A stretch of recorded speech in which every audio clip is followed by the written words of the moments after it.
The pounding started before my brain did. Deep, metallic knocks that did not sound like a neighbor and did not sound like a delivery. It sounded like authority, like someone had decided I did not get to sleep in my own house anymore. I sat bolt upright in bed, heart already sprinting. For a second I did not know what day it was. Then I saw the faint gray light leaking through the blinds and the clock on my nightstand. Just after 6 a.m. My throat felt thick like I had swallowed cotton. I pulled on a sweatshirt and stepped into the hallway, careful with my footsteps out of habit, like the house might wake up and scold me for existing. The pounding came again, followed by a male voice. "Sheriff's office. Open the door." My hands went cold instantly. I did not rush. I did not hesitate. I moved the way you move when you have learned that panic makes you sloppy, and sloppy becomes a story other people tell about you later. I flipped the porch light on and looked through the peephole. A deputy sheriff stood on my front step in a tan uniform with a black vest, one hand holding a clipboard of papers. Behind him, his patrol car sat at the curb with its lights off like he had decided not to wake the whole street. Then I saw them across the street, half in shadow. My parents stood near the neighbor's mailbox like spectators at a parade. My mother's arms were folded.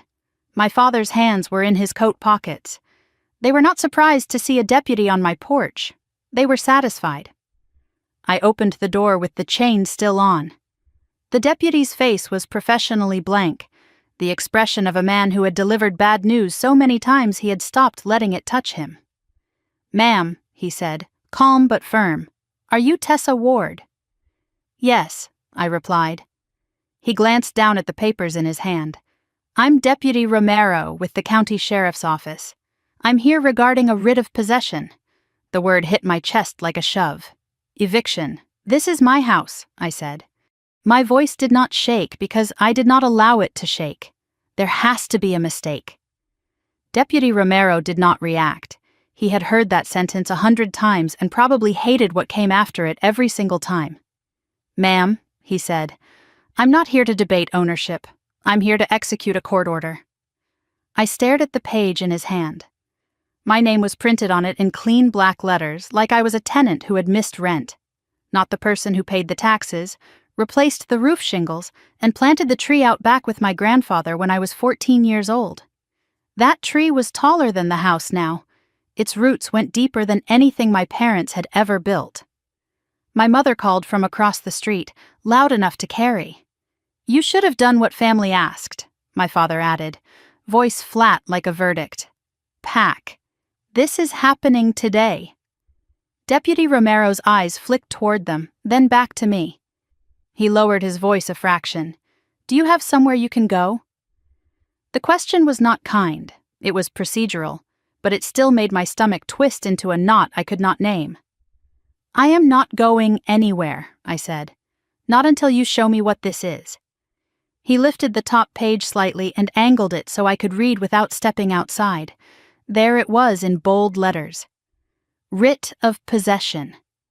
A case number underneath, a court seal, a judge's signature I did not recognize. My pulse tried to climb into my throat. I held it down with everything I had. I did not scream. I did not cry. I did not ask my parents why because I already knew the answer. They did not need a reason that made sense. They only needed a reason that sounded acceptable to strangers. I pointed to the line near the top. Who filed this? Deputy Romero's gaze followed my finger. He hesitated just long enough to tell me the answer mattered.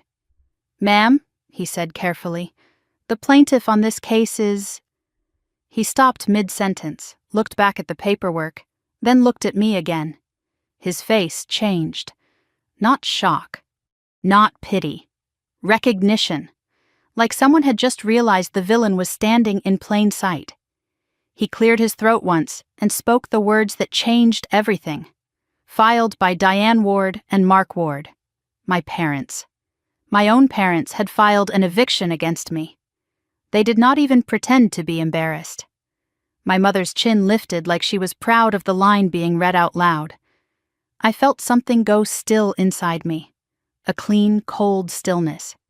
Because if the plaintiff was my parents, that meant they had not just threatened me, they had gone into a courthouse and turned themselves into the reasonable side of a story I did not even know was being told. And if there was a writ, it meant they had already gotten a judgment. Without me, without my knowledge, without my voice. I kept my voice level. When was this case filed? Deputy Romero checked the page. Judgment was entered last week. Last week. My mouth went dry. I had been here last week. I had gone to work, come home, watered the plants, slept in this bed. I had not been in court. I had not been served anything. No deputy at my door, no certified mail, no taped notice on my window, nothing. Where was I served? I asked. Deputy Romero looked down again, and this time his pause was heavier. He ran his thumb down a section, scanning. Service address listed as 128 Maple Terrace. I did not answer because my brain was refusing to accept the reality of what I was hearing. Maple Terrace was not my address. It was not any address I had lived at in my adult life. It was the little rental my parents had occupied 15 years ago before they moved up in the world, the place with a cracked driveway and a mailbox that leaned like a tired tooth. A place I had not set foot in since high school. That is not my address, I said calmly. That is not where I live. Deputy Romero's jaw tightened slightly. He did not say I know. He said, "It's what's on the return of service." My mother called out again, sweeter now, like she was performing for the deputy. "We tried to do this the easy way, Tessa. You forced us." I did not look at her. I looked at Deputy Romero. "Can you show me the return of service?" He flipped a page back. "Careful. Ma'am, I can show you what I have." He angled it so I could read. A line stating service had been completed, a signature, a date, a time, and a description that made my skin go cold. Substitute service accepted by adult female occupant at Maple Terrace. Adult female occupant, Maple Terrace. My parents had used an address they controlled and claimed someone accepted papers on my behalf, someone who was almost certainly my mother. I slowly looked across the street. My mother stared back at me with a calm, practiced face, like she had already rehearsed how this day would go. And in that moment, I understood the real purpose of the eviction. It was not just to humiliate me. It was to rush me, force me to pack, leave, lose control of the house, make me too scattered to fight in time. Because if I did not get a judge to stop this, a deputy sheriff would legally remove me from the home my grandfather left me, the home where I had learned to ride a bike, where I had cried when my grandmother died, where I had sat on the porch with Grandpa Henry and watched thunderstorms roll in, feeling safer than anywhere else in the world. "This house was my grandfather's," I said to Deputy Romero. "He left it to me." He did not argue. He simply held the papers tighter, like he hated being the delivery system for other people's cruelty. "Ma'am," he said, "if you believe the court order was obtained improperly, you need to contact the court immediately and file an emergency motion. I can't tell you how to do that." I nodded once. "I understand." He glanced back down, then up, and his voice turned even more careful. "There's one more thing. This writ authorizes same-day possession." My stomach tightened. Same day. He looked me straight in the eye, professional and not unkind. "Without a judge's stay," he said, "I have to clear this house by noon." Noon. 6 hours to save everything my grandfather had trusted me to protect. I did not stand there arguing. Arguing would have given my parents what they wanted. A scene. A story. A reason to point and say I was unstable. So I did the only thing that mattered. I built a record. I asked Deputy Romero to hold the paperwork steady while I took clear photos of every page with my phone. The case number, the court seal, the signature line, the service address, the return of service language. Every word that might save me later. Then I stepped back inside, shut the door gently, and slid the deadbolt into place. Through the window, I could still see my parents across the street, watching like they were waiting for me to start throwing boxes onto the lawn. My mother had that same satisfied stillness she used to wear when she thought she had cornered me into obedience. I did not give her the satisfaction of movement. I grabbed my wallet, my keys, my phone, and one small fireproof pouch from the drawer where I kept the boring things that become life or death when other people decide to get creative. My deed copy, my grandfather's probate distribution letter, the property tax statements, the homeowner's policy in my name. Then I called the courthouse clerk's office while standing in my own kitchen. The line rang twice.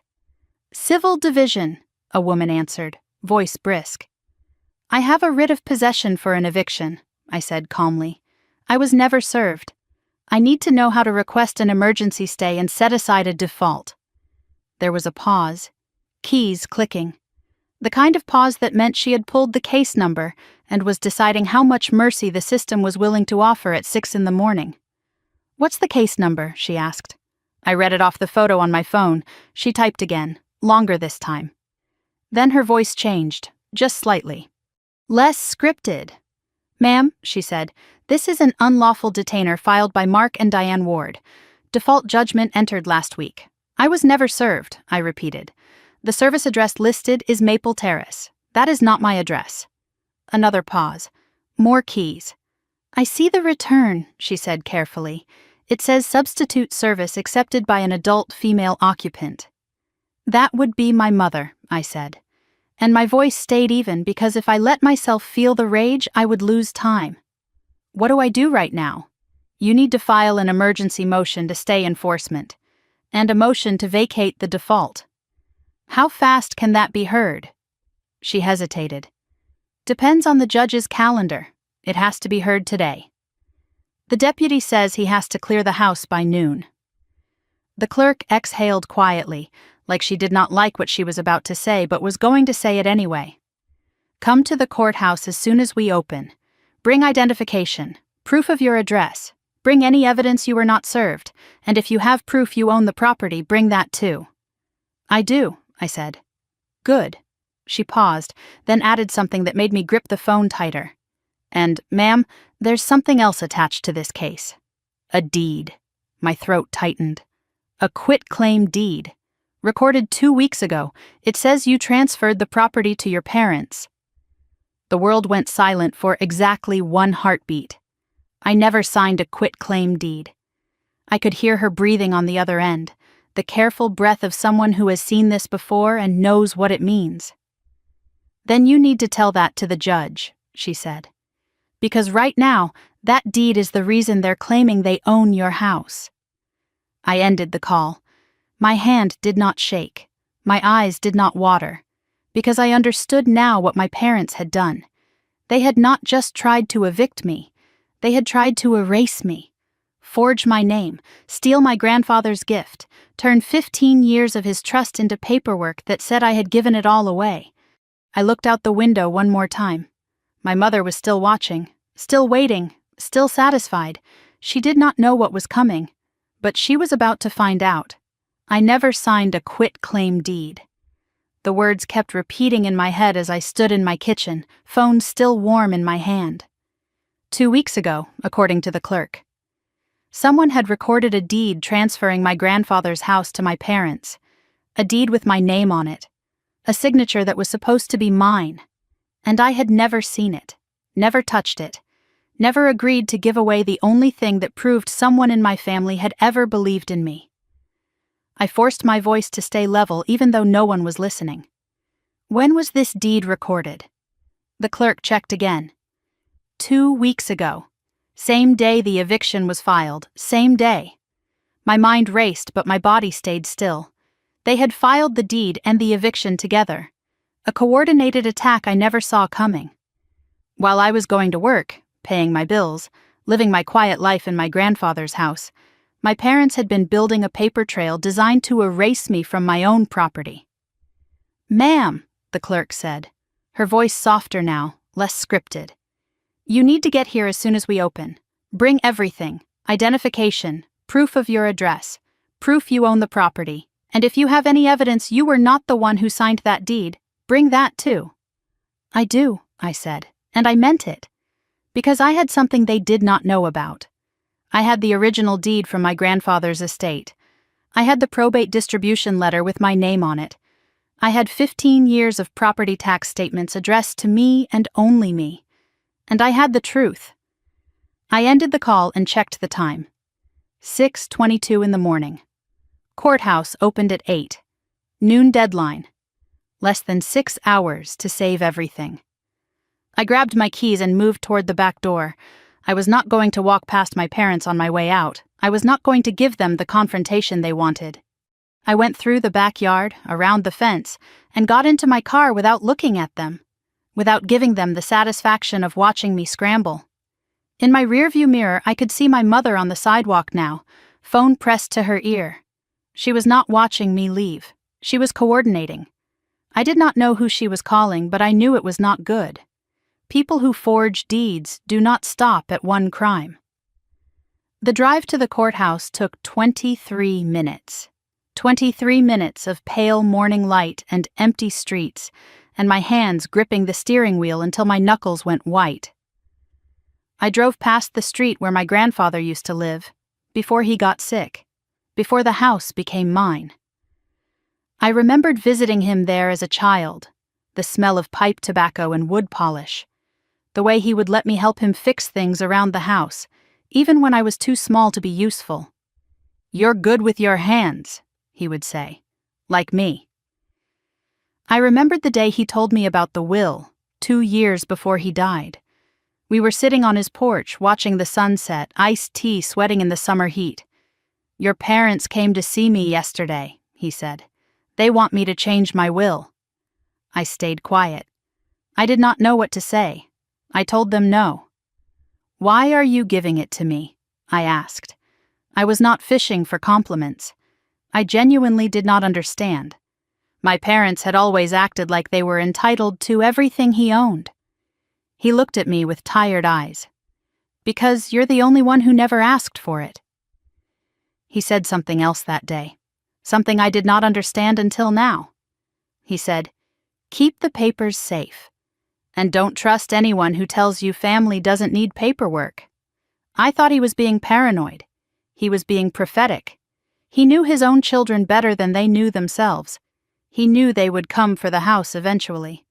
And he knew I was the only one who would fight back. I pulled into the courthouse parking lot at 7:48. Nearly empty this early. I was first in line when the doors opened at 8. Standing on the concrete steps with my folder of evidence and my heart pounding against my ribs. The building smelled like disinfectant and stale coffee. The security guard at the metal detector looked half asleep until I set the writ paperwork on the tray and said the word eviction. His eyes sharpened.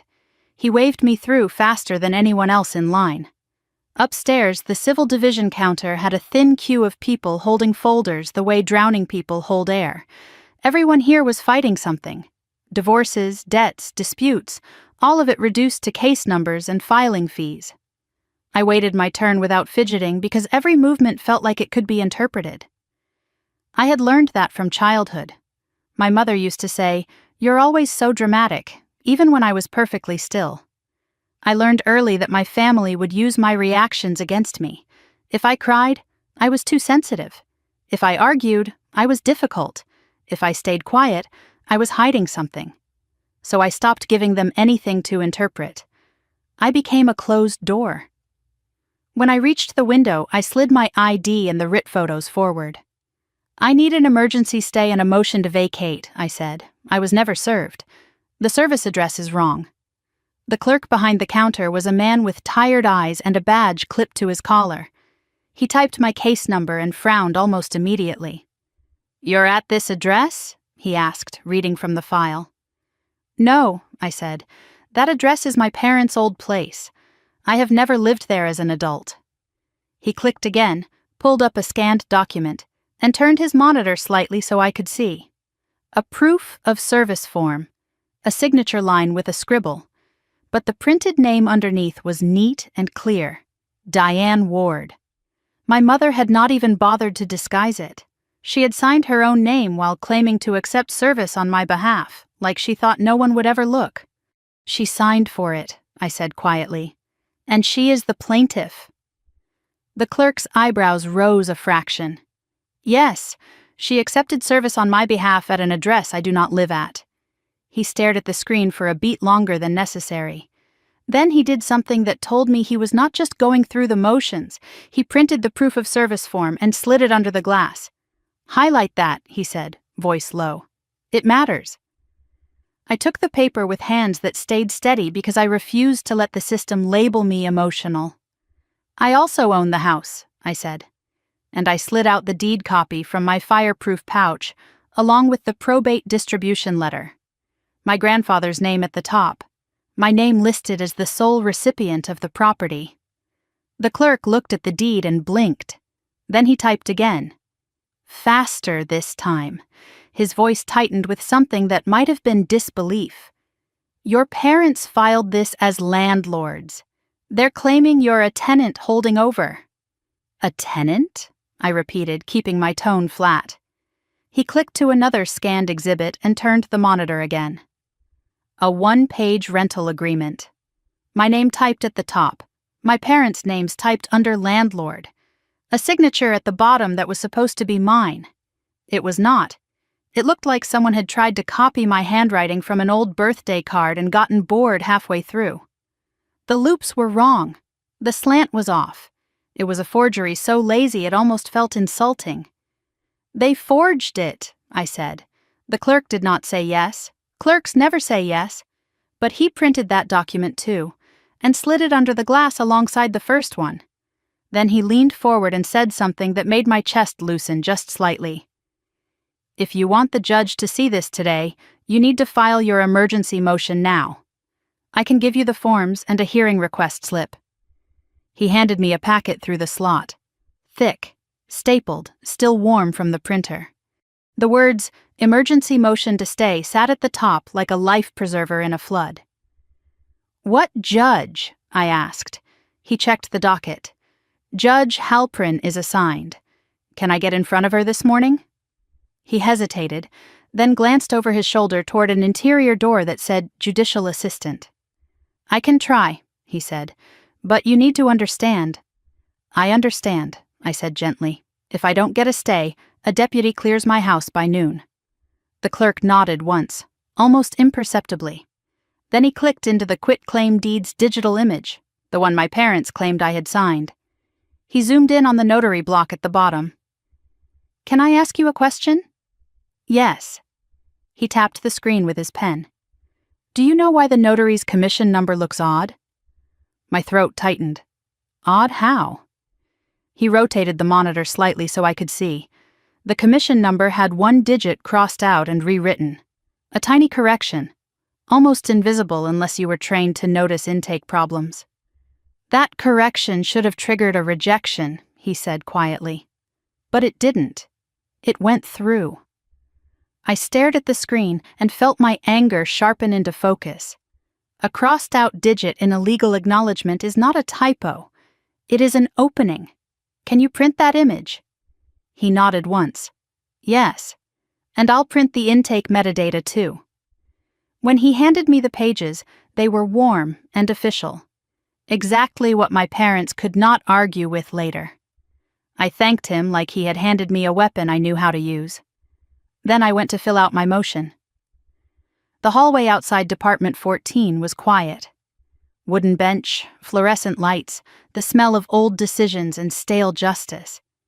I sat down and filled out the motion with slow, clean handwriting, not rushed, not shaky, every line deliberate. In the section that asked for supporting evidence, I listed exactly what the record already showed. Wrong address. Plaintiff signed service, forged lease, recorded deed in my name, notary commission irregularity. Then I stood and walked to the judicial assistant's window. I slid my packet under the glass. The assistant was a woman in her 40s with reading glasses perched on her nose. She read the first page, then the second. Then her eyes stopped on the proof of service. Her face changed, not dramatic, just alert. "You're saying the plaintiff accepted service on behalf of the defendant?" "Yes," I said. She stared at me for a long second. Then she stood up without another word and disappeared through the door behind her. I waited, hands folded, breathing steady, listening to muffled voices inside the judge's chambers, the sound of papers being moved, a phone ringing somewhere down the hall, the slow tick of the clock on the wall telling me how many minutes I had left before my entire life was cleared out of my grandfather's house. When the door opened again, the assistant returned holding my packet like it had suddenly gotten heavier. She leaned toward the window and spoke quietly. "Judge Halprin will see you." Relief started to bloom in my chest, but then she continued. "But I need to warn you, your parents attached one more document to their filing, and if it's what it looks like, this isn't just an eviction." My stomach tightened. "What document?" The assistant swallowed once. "A deed. A recorded deed that claims the house was transferred back to them." My body went cold. But my face stayed still. "Transferred back to them?" She nodded, eyes cautious. "It's in the court file as an exhibit. You'll see it when you're in front of the judge." I did not argue in the hallway. I did not demand to see it through the glass like a frantic person looking for someone to blame. I simply nodded and said thank you. But inside, I understood what my parents had done. They had not just forged one document. They had built an entire paper trail. A lease to make me look like a tenant. A quit-claim deed to make them look like owners. A service return to make sure I never got the chance to fight back. Layer after layer of lies stacked on top of each other like bricks in a wall designed to bury me. And in less than an hour, I was going to have to tear that wall apart in front of a judge. Or lose everything my grandfather had trusted me to protect. The courtroom was smaller than the lobby below. Dimmer, quieter, built for decisions that ruin people politely. It smelled like old wood and recycled air, like decades of desperate arguments had soaked into the walls and never quite aired out. A few attorneys sat scattered in the benches with laptops open, typing without looking up. A man in a wrinkled suit stared at his hands like he was waiting to be punished for something he had not yet confessed. And then I saw them. My parents were seated near the front with a lawyer beside them. Silver hair, calm posture, the kind of attorney people hire when they want the court to assume they are the reasonable ones. He had a leather briefcase and a gold pen, and the practiced stillness of a man who wins by making everything sound measured and fair, even when it is not. My mother wore a soft cardigan and a concerned expression, like she had come to rescue me from myself, like this whole situation was something that pained her deeply. She had always been good at that, the wounded mother routine, the long-suffering parent who only wanted what was best. It was a costume she could put on in seconds and wear for hours without breaking character. My father sat beside her with his jaw set, staring straight ahead at the empty bench where the judge would soon appear. He did not look at me when I walked in. Neither of them did. But they knew I was there. I could tell by the way my mother's shoulders shifted, the way my father's hands flattened against the table. They were not nervous. They were prepared. They had been preparing for this moment while I was sleeping in my own bed, unaware that my name was being signed on documents I had never seen. When my mother finally spotted me, she gave a small, sad smile. The kind meant to communicate disappointment to an audience. The kind designed to make anyone watching think she was the victim, and I was the problem. I did not return it. I was not here to perform. I was here to prove. The lawyer beside them stood briefly as I approached the defendant's table. "Lawrence Pike for the plaintiffs," he said to no one in particular, practicing the introduction he would give when the judge arrived. His voice was smooth. Honey poured over gravel. Confident without being arrogant. The voice of a man who had made a career out of helping people sound reasonable while they did unreasonable things. My parents had hired someone whose job was to make fraud sound like a family misunderstanding.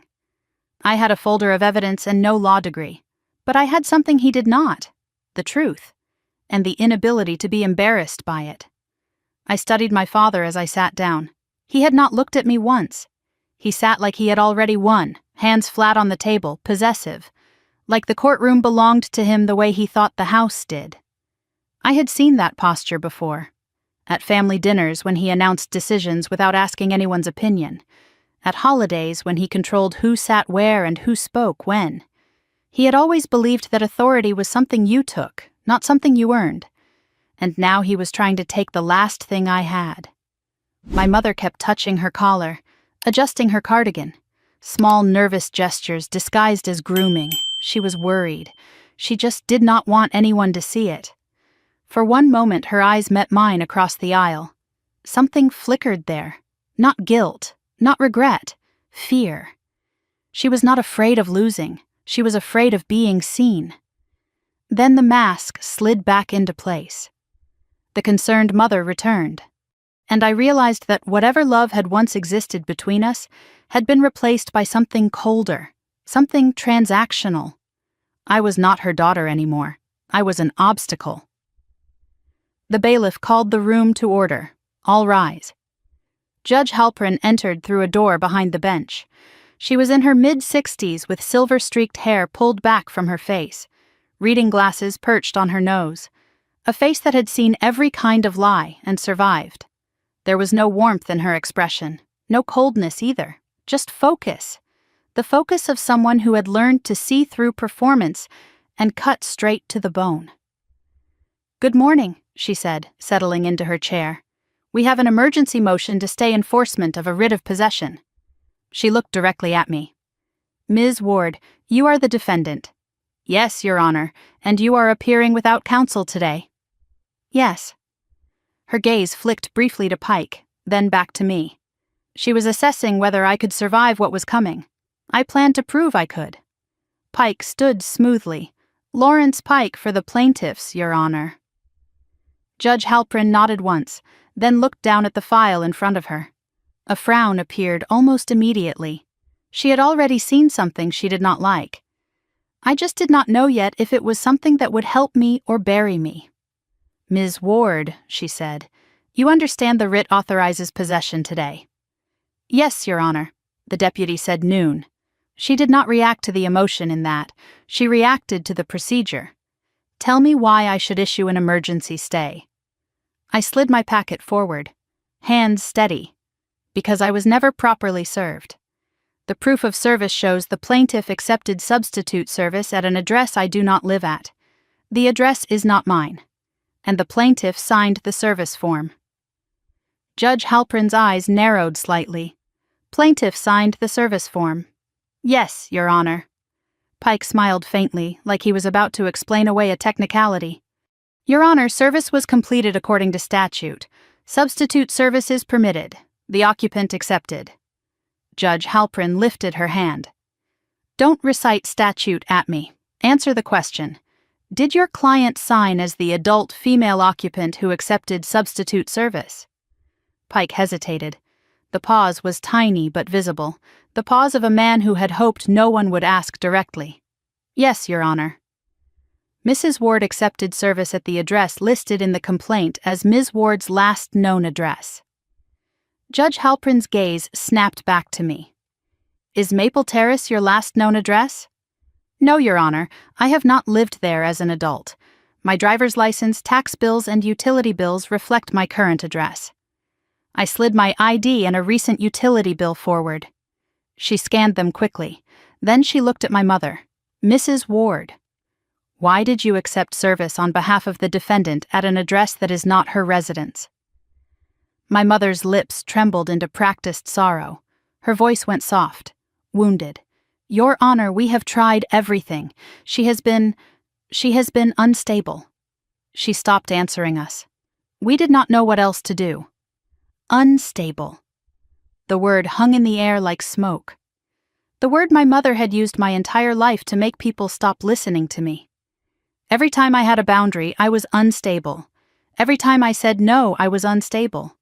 Every time I tried to protect myself from her control, she pulled out that word like a weapon and aimed it at anyone who might take my side. Teachers, relatives, therapists. Anyone who got close enough to hear my side of the story first heard hers, and hers always included that word. I was 14 when I learned that unstable was a cage she built around me. I was 32 when I learned to walk out of it. Judge Halpern did not blink. That is not an answer. You either knew where she lived or you did not. My father leaned forward slightly, voice low, controlled. We were just trying to protect the property. Judge Halprin's eyes stayed sharp. Protect it from whom? My father did not answer. My mother lowered her gaze like a martyred saint accepting her suffering. The performance was flawless and completely transparent to anyone who was actually paying attention. Pike stepped in fast, urgency creeping into his polished tone. Your Honor, the plaintiffs own the home. They had to recover possession. The defendant has been refusing to leave. Judge Halprin's gaze turned to him. Her voice tightened. I have reviewed the exhibits. One of them is a deed. My throat tightened. The deed. The forged quit claim. It was about to enter the record. Judge Halprin lifted a single page from the file and held it up so both sides could see. Exhibit C is a recorded quit-claim deed purporting to transfer the property from Tessa Ward to Mark and Diane Ward. Recorded 2 weeks ago. My mother inhaled softly. The performance of surprise. My father's face stayed flat, like he thought stillness would protect him from scrutiny. Judge Halprin looked directly at me. Ms. Ward, did you sign a quit-claim deed transferring this property to your parents 2 weeks ago? No, Your Honor. Pike's voice came in smooth. Immediate. Your Honor, we have a notarized deed on record. Judge Halprin's eyes snapped to him. I did not ask you. Pike's mouth closed. The courtroom went very quiet, the kind of quiet that happens when everyone realizes the rules have changed. When the person in charge has stopped pretending to be neutral and started paying attention to the truth. Judge Halprin looked at me again. You are saying that deed is fraudulent? Yes, Your Honor, and I can prove I was not present for any notarization. I was at work that day. My employer has access logs. Her pen stopped moving. Access logs, yes, badge entry and security camera logs, time-stamped. Pike's expression tightened. Your Honor, this is turning into a title dispute. Probate matters belong in a different department. Judge Halprin's gaze hardened. This is not a probate matter right now.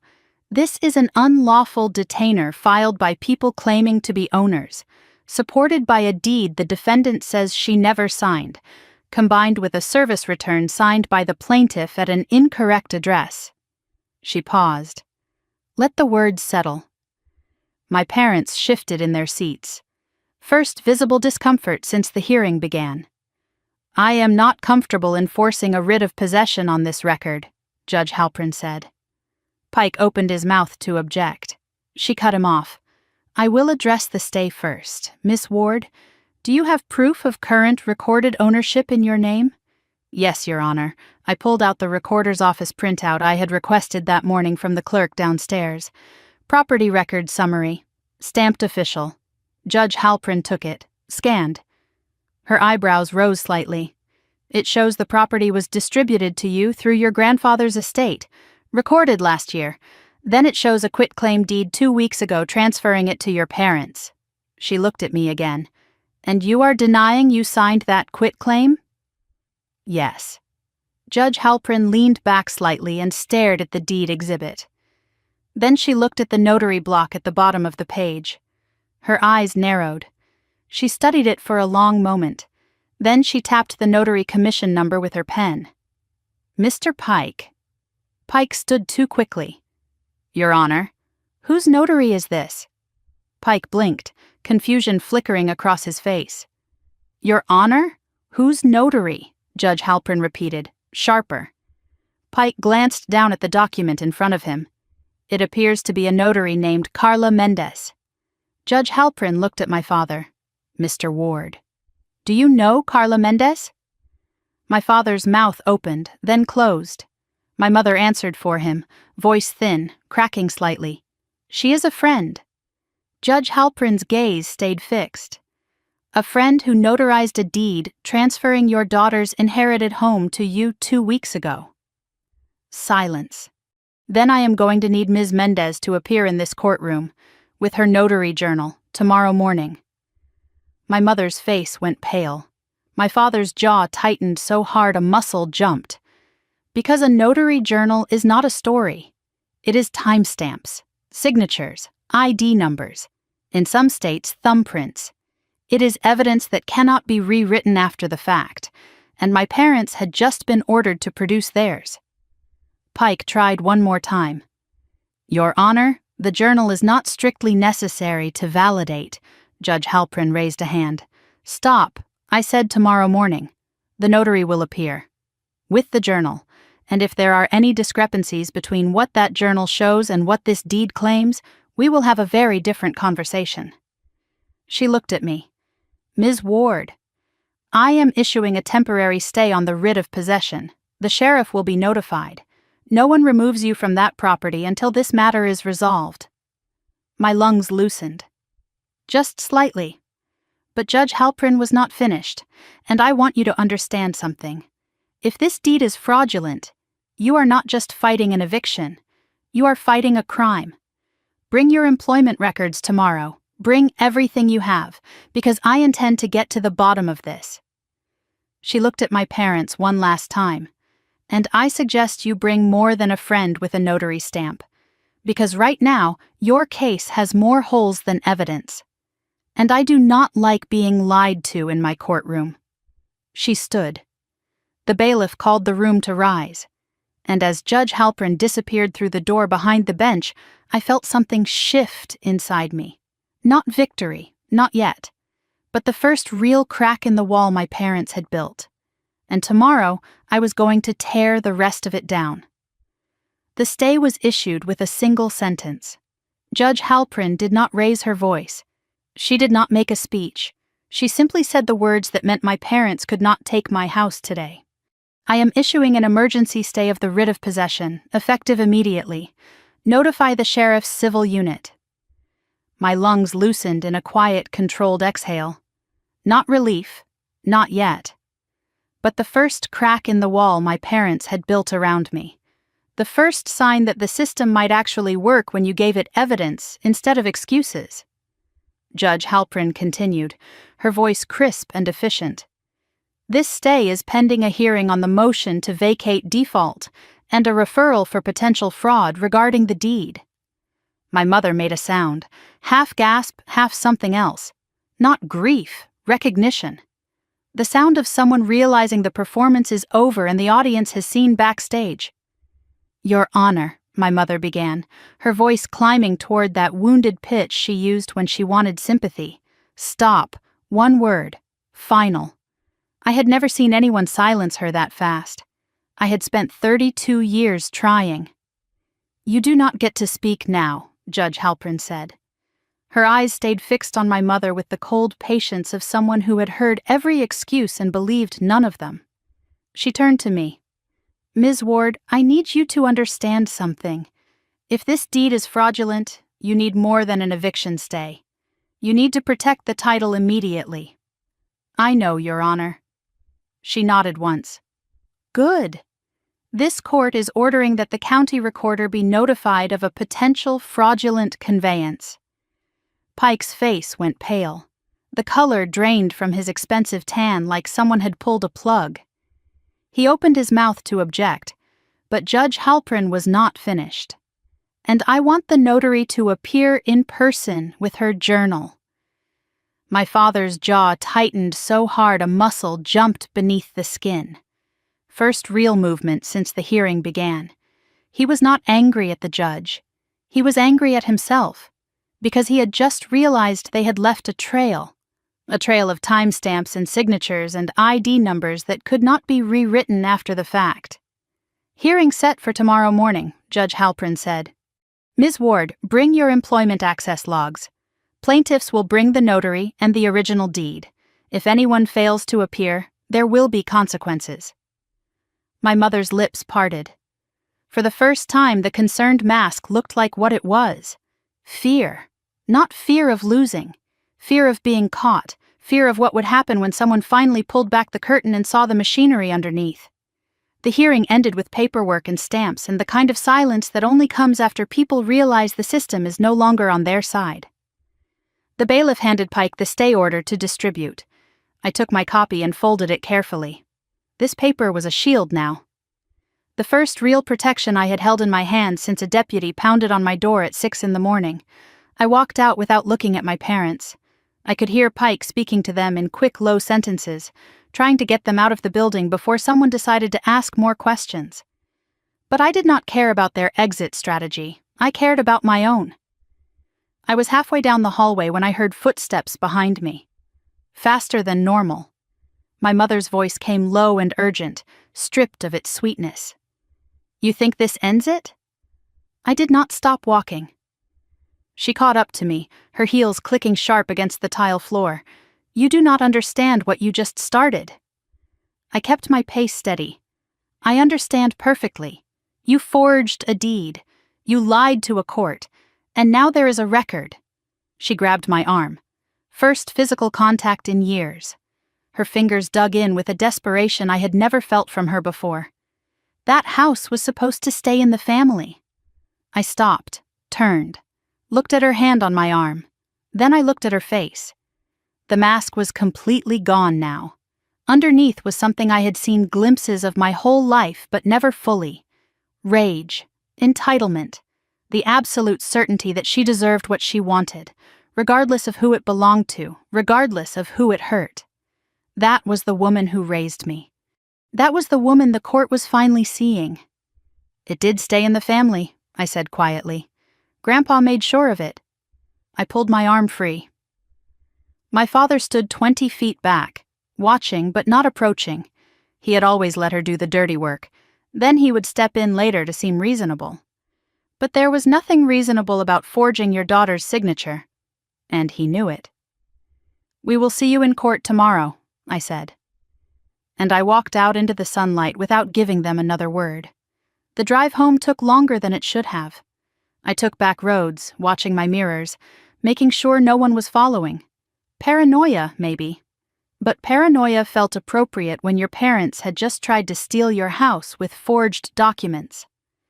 My hands finally shook once I was alone in the car. I gripped the steering wheel until my knuckles went white, breathed in through my nose, out through my mouth. I gave myself 60 seconds to fall apart. Then I put myself back together. I drove past the street where my grandfather used to live, before he got sick, before the house became mine. I remembered visiting him there as a child, the smell of pipe tobacco and wood polish, the way he would let me help him fix things around the house. "You are good with your hands," he would say, "like me." I remembered a conversation we had 2 years before he died, sitting on his porch, watching the sunset. "Your parents came to see me yesterday," he said. "They want me to change my will." I stayed quiet. I told them no. He took a sip of his iced tea. "They said I was being unfair to the family." "Why are you giving it to me?" I asked. He looked at me with tired eyes. "Because you are the only one who never asked for it." He said something else that day, something I did not understand until now. He said, "Keep the papers safe, and do not trust anyone who tells you family does not need paperwork." I thought he was being paranoid. He was being prophetic. He knew his own children better than they knew themselves. He knew they would come for the house eventually, and he knew I was the only one who would fight back. I pulled into my driveway and sat in the car for a moment. The house looked the same. Same windows, same door, same porch where Deputy Romero had stood this morning holding papers that were supposed to end my life here. But it looked different now. I was not coming home.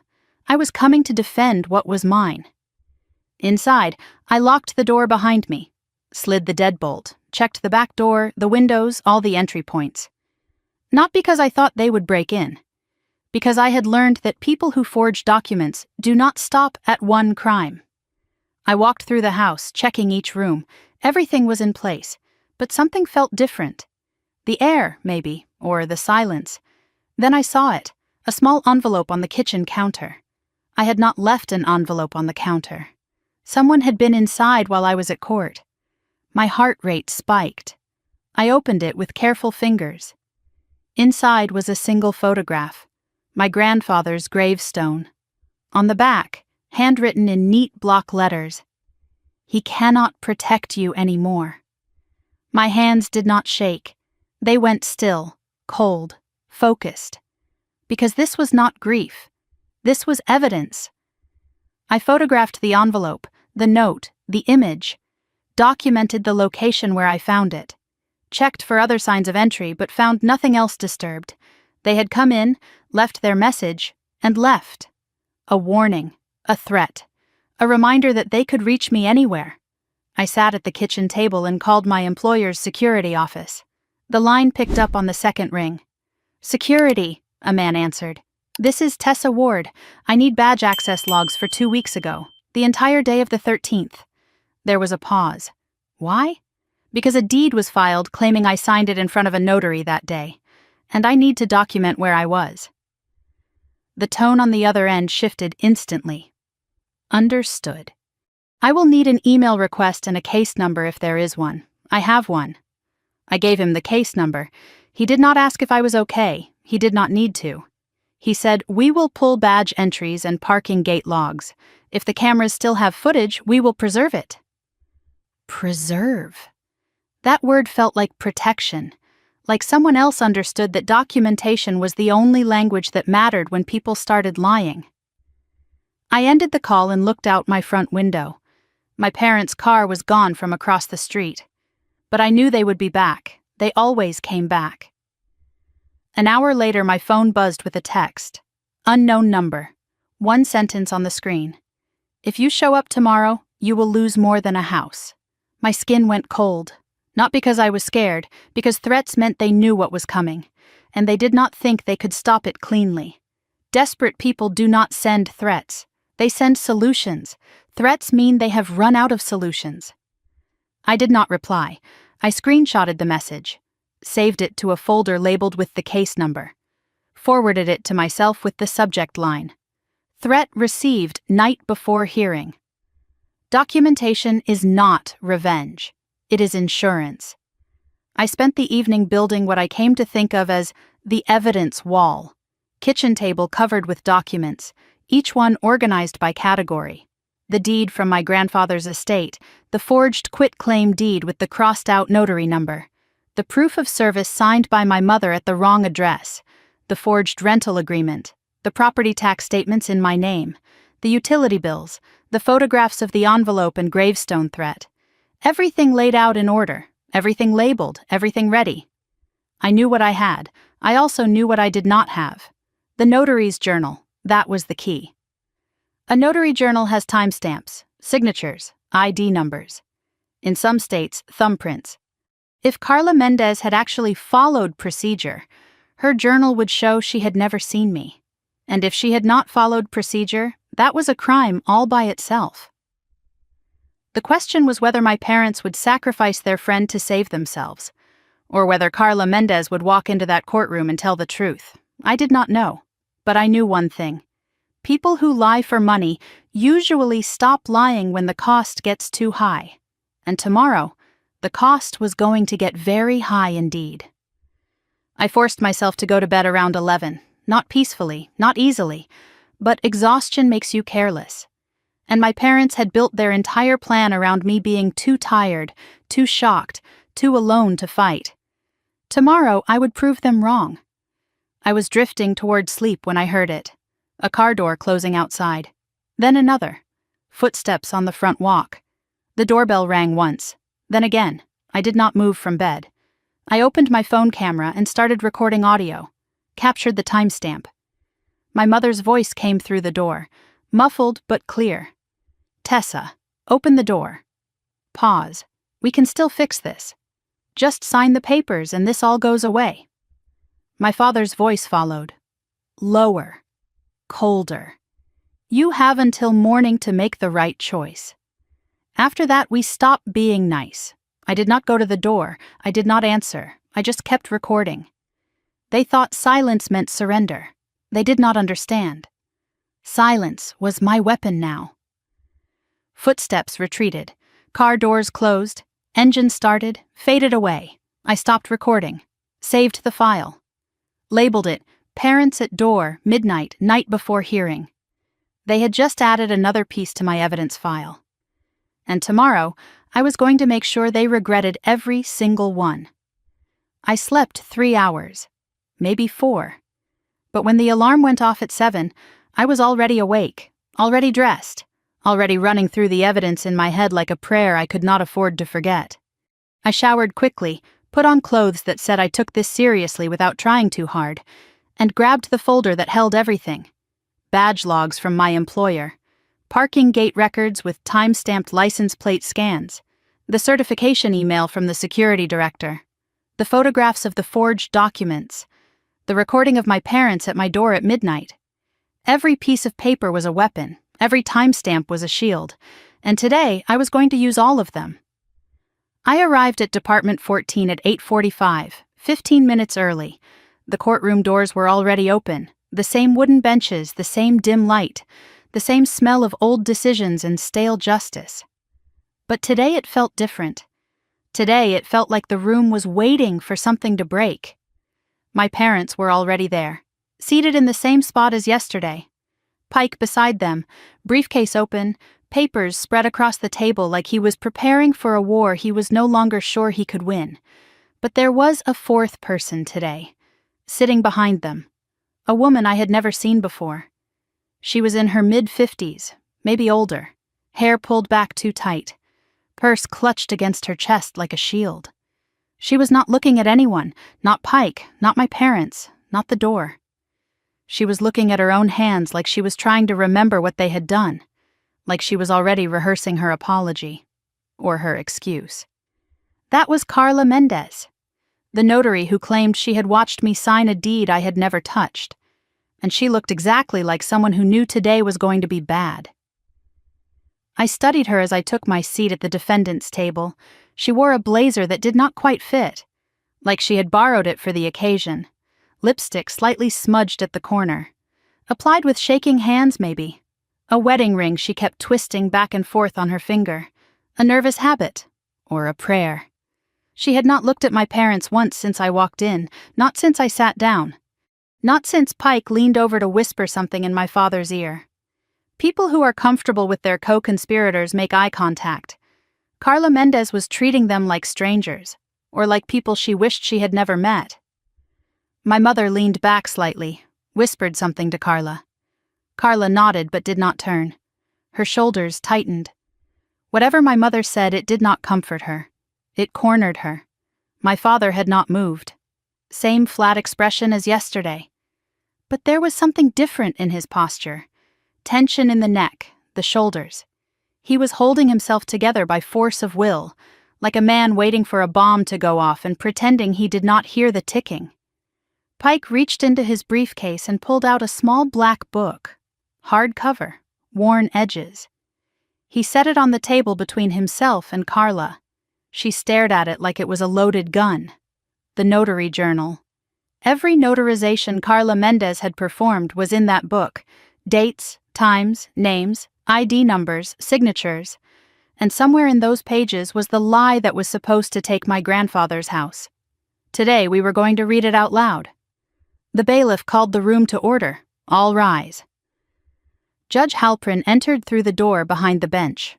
Same focused expression as yesterday, but today there was something sharper underneath.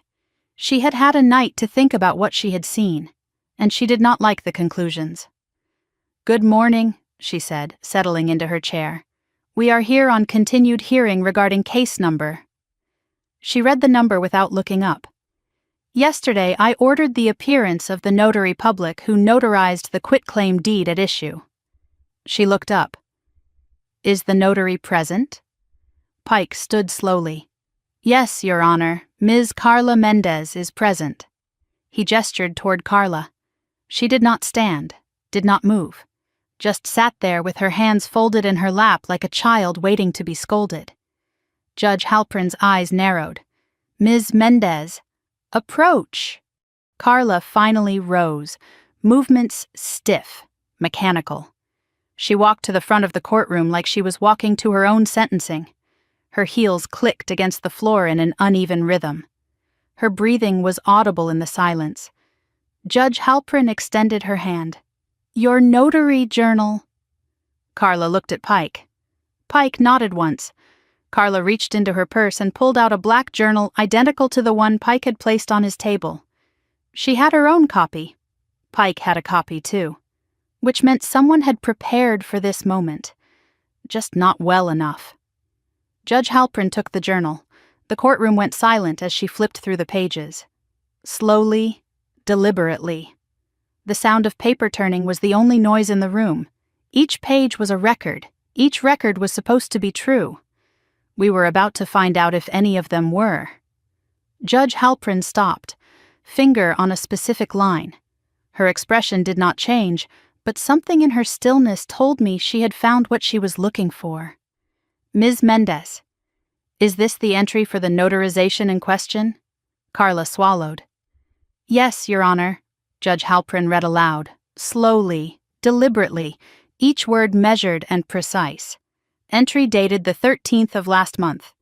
Document type, quitclaim deed. Signer, Tessa Ward. Identification, driver's license. She paused. License number ending in 931. My heart stopped for exactly 1 beat. Then restarted harder. 931. My license does not end in 931. It ends in 617. And I had told the court that yesterday. Judge Halprin looked up from the journal. Her eyes moved from the page to me. Ms. Ward, what are the last 3 digits of your driver's license number? I answered without hesitation. 617, Your Honor. The courtroom went still. The kind of still that happens when everyone realizes something has gone very wrong. Or very right, depending on which side of the lie you were standing on. Judge Halprin looked at Carla. Her voice dropped half a register. Ms. Mendez, the journal entry does not match the defendant's actual license number. Explain. Carla's lips parted, closed again. Her eyes flicked to Pike. Pike's expression was frozen. No help coming from that direction. Carla's voice came out thin, reedy. It could be a clerical error, Your Honor? A clerical error? Judge Halprin repeated the words without inflection. You are telling me you verified identification, recorded the wrong number, and did not notice?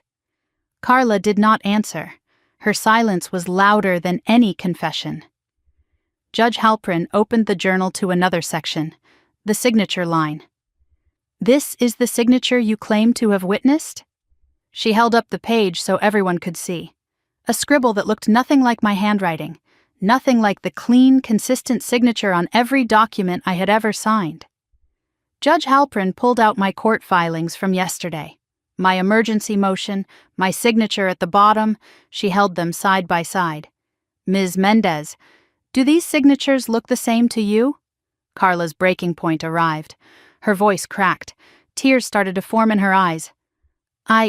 Your Honor, I just did what I was asked to do.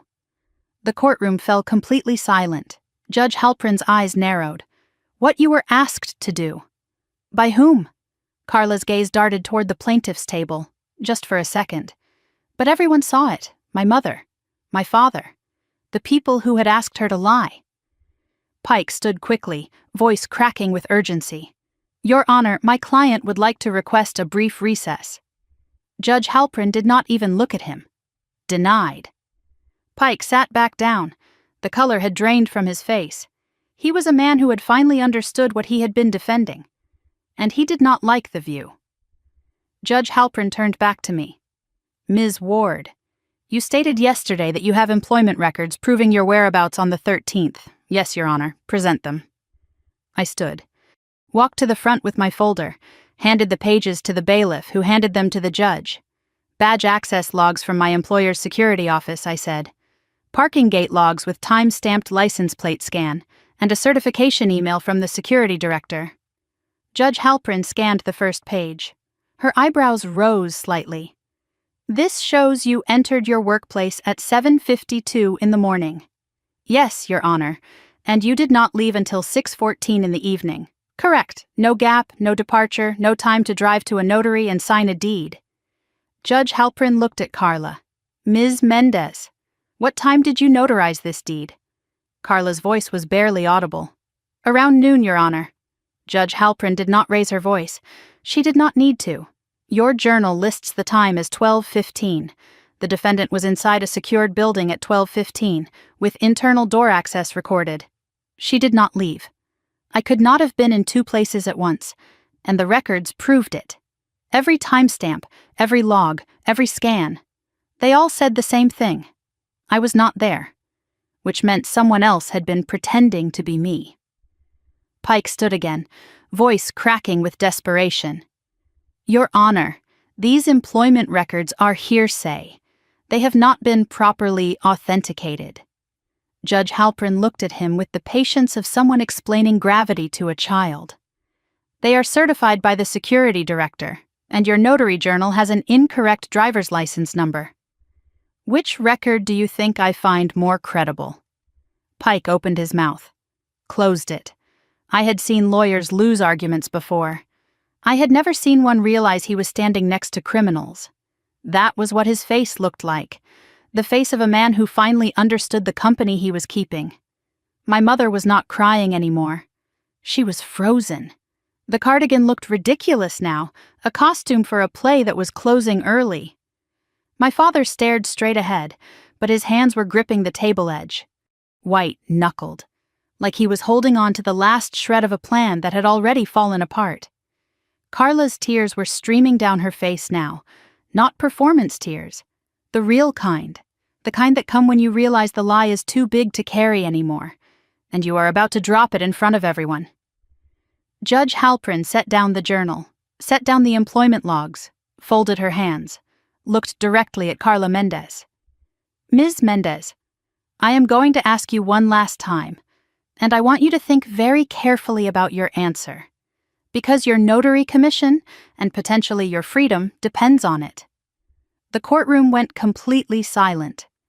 Carla's shoulders shook. Her eyes darted to my parents one more time. My mother shook her head. Tiny, desperate, a silent command to keep the lie alive. My father did not move at all. He had already started calculating the distance between himself and the disaster unfolding in front of him. Judge Halpern spoke, her voice calm, final. Did you witness Tessa Ward sign this deed?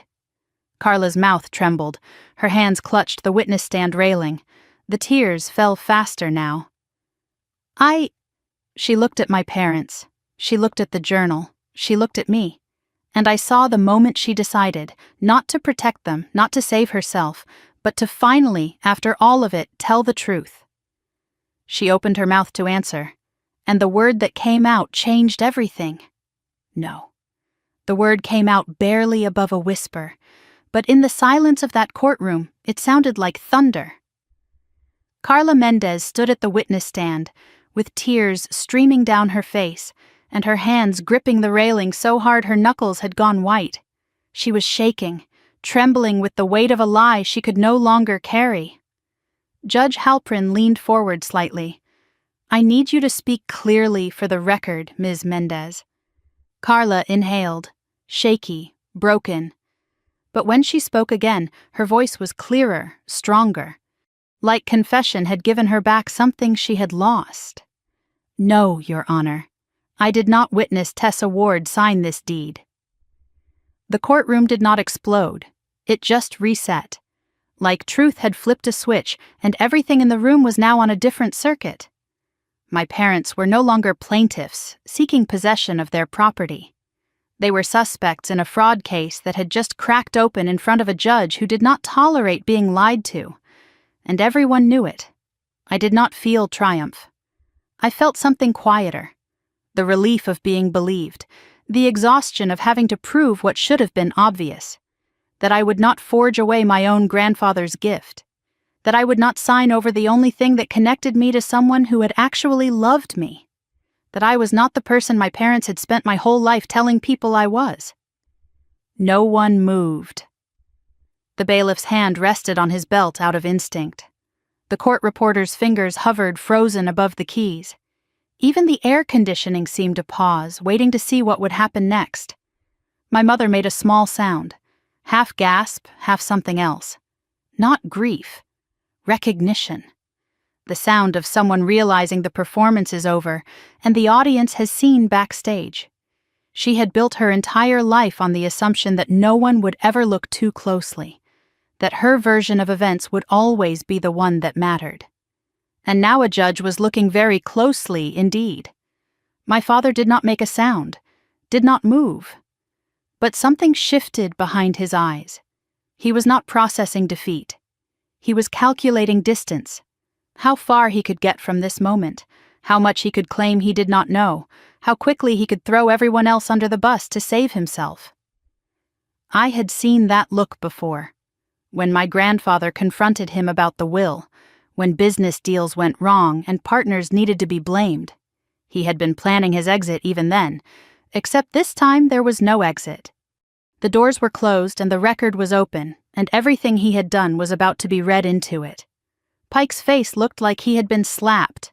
The color had drained from his expensive tan. He had taken their money to make fraud look reasonable, and now he was standing in the wreckage of his reputation, wondering how much of it would stick to him. Carla continued without being prompted, the words rushing out like a dam breaking. They told me she had agreed to transfer it. They said it was just paperwork, a family matter. They gave me her ID. They had her signature on a card. I did not ask questions I should have asked. Judge Halprin's eyes sharpened. They gave you her ID. Carla nodded, tears flowing freely. A driver's license. I thought it was real. It had her picture, her name. But the number must have been different. Someone had made a fake ID, with my face on it. And my parents had handed it to a notary like it was nothing. Like forging identification documents was just another item on their to-do list. Pick up dry cleaning. Forge daughter's ID. Steal grandfather's house. The casualness of it made my stomach turn. Judge Halprin set down the journal, set down my employment logs, folded her hands with the precision of someone about to deliver a verdict. This court is vacating the default judgment entered against Tessa Ward. Her pen scratched across paper.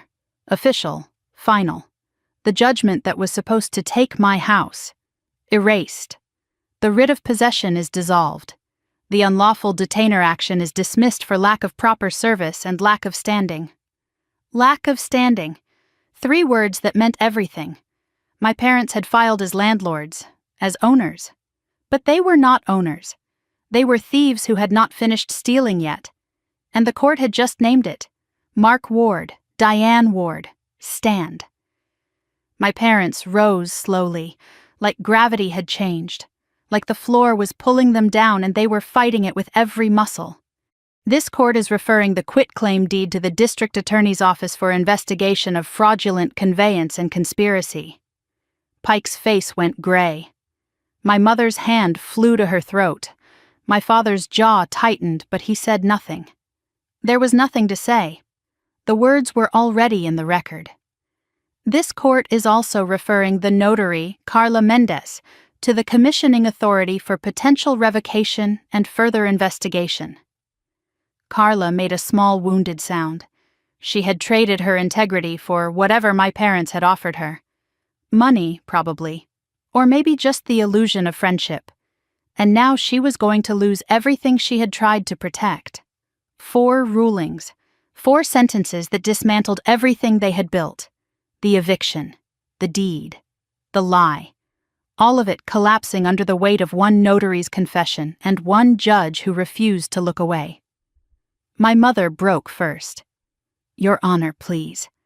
Her voice was high, desperate, the soft cardigan forgotten, the concerned mother gone. We were just trying to keep the house in the family. She was going to sell it. She was going to... Stop! Judge Halprin's voice cut through like a blade. You do not get to explain. You get to hire a criminal defense attorney. That is what you get to do now. I watched my mother's face transform. The mask did not slip. It shattered. Underneath was something I had seen glimpses of my whole life.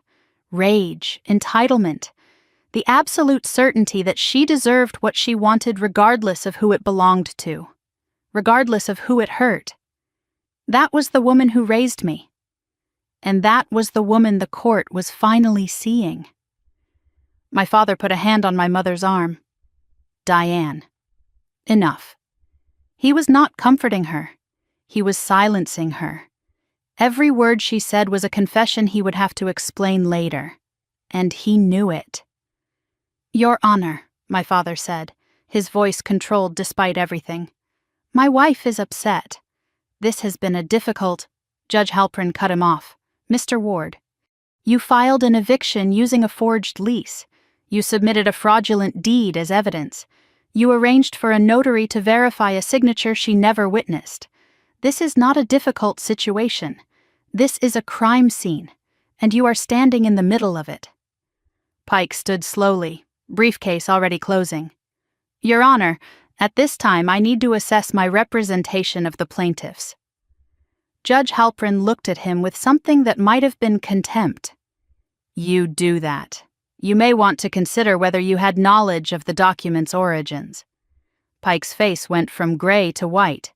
I had no knowledge, Your Honor. I was provided— Don't. Judge Halpern raised a hand. Don't make statements on the record right now. You are an officer of the court. You know better. Pike closed his mouth, nodded once. Understood, Your Honor. He did not look at my parents, did not speak to them. He gathered his papers with mechanical precision and moved toward the aisle like a man desperate to be anywhere else. He was already composing his withdrawal motion in his head, already calculating how to make this someone else's problem. That is what expensive lawyers do. They do not go down with the ship. They get in the lifeboat and bill for the rowing. For the first time in the hearing, my parents were alone. No lawyer whispering reassurances, no cardigan to hide behind. Just two people who had bet everything on a lie. And lost. Judge Halpern turned to me. Ms. Ward, you will obtain a certified copy of today's order. Record it with the county recorder immediately. File a title correction through the proper civil channel. Yes, Your Honor. Based on what I have heard, including the notary's testimony about a fraudulent ID, I strongly recommend you pursue an emergency restraining order against your parents. A restraining order against the people who gave me life, against the mother who used to braid my hair, against the father who taught me to ride a bike. Before they became the people who forged my name, before they became strangers wearing familiar faces. I nodded, because protection mattered more than sentiment, and they had proven they could not be trusted with access to my life. And if either plaintiff attempts any further action to remove Ms. Ward from that property, Judge Halpern continued, contact law enforcement immediately. This court's orders are not suggestions. Violations will result in contempt at minimum, criminal charges at maximum. Are we clear? My father nodded once. Mechanical. My mother did not respond, just stared at the table like she was watching her entire plan dissolve into the wood grain. The bailiff handed out papers. Stay order, dismissal order, referral notices.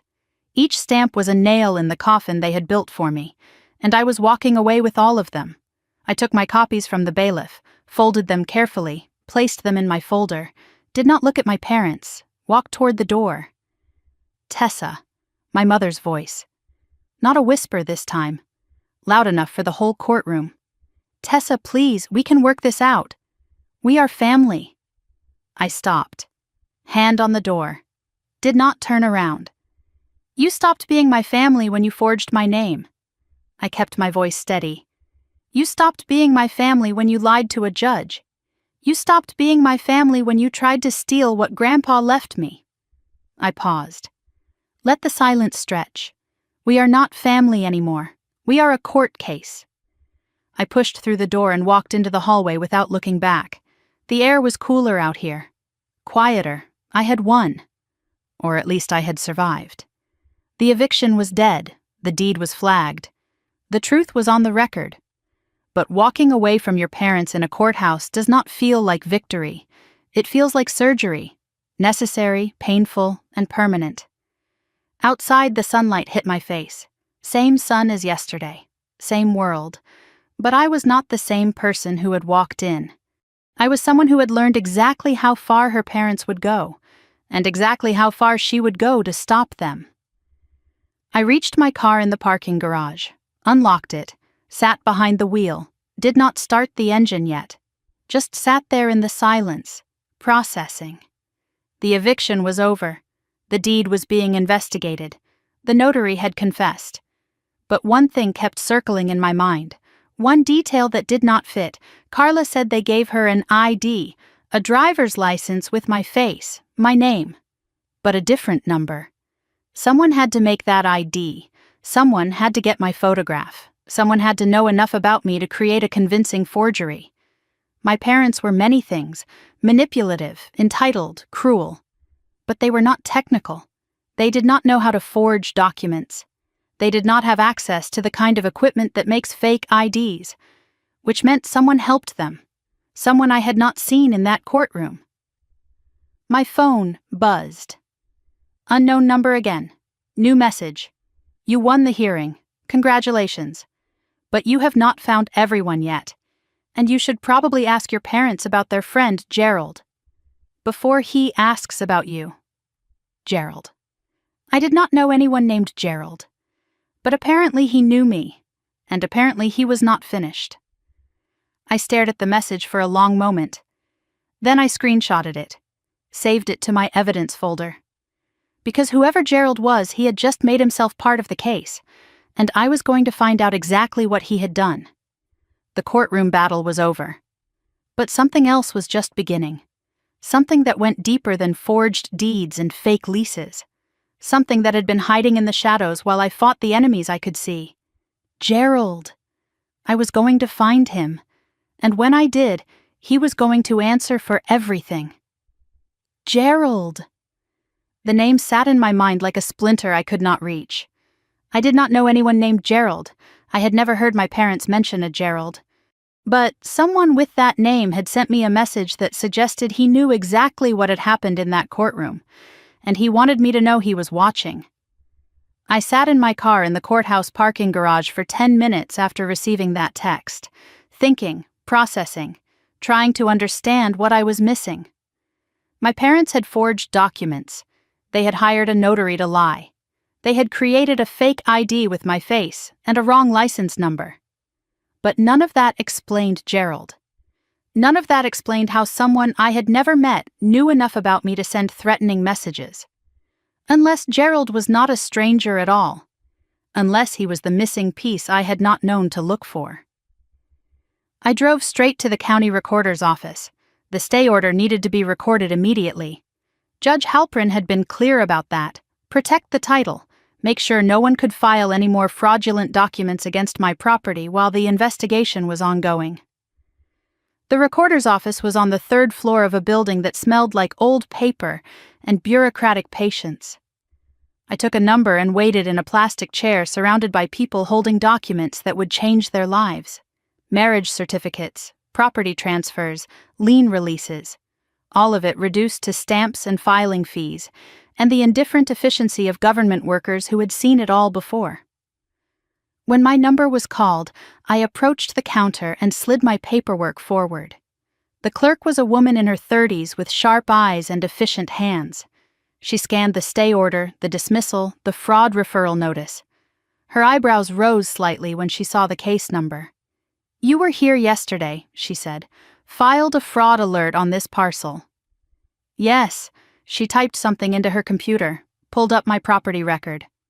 Looked at the screen for a long moment. "The quit-claim deed is still showing as recorded," she said. "The fraud alert flags it for review, but it does not remove it from the chain of title. You will need a court order to actually void the deed." "I know. That is what the DA investigation is for." She nodded, stamped my documents, recorded them into the system. Then she did something unexpected. She leaned forward slightly and lowered her voice.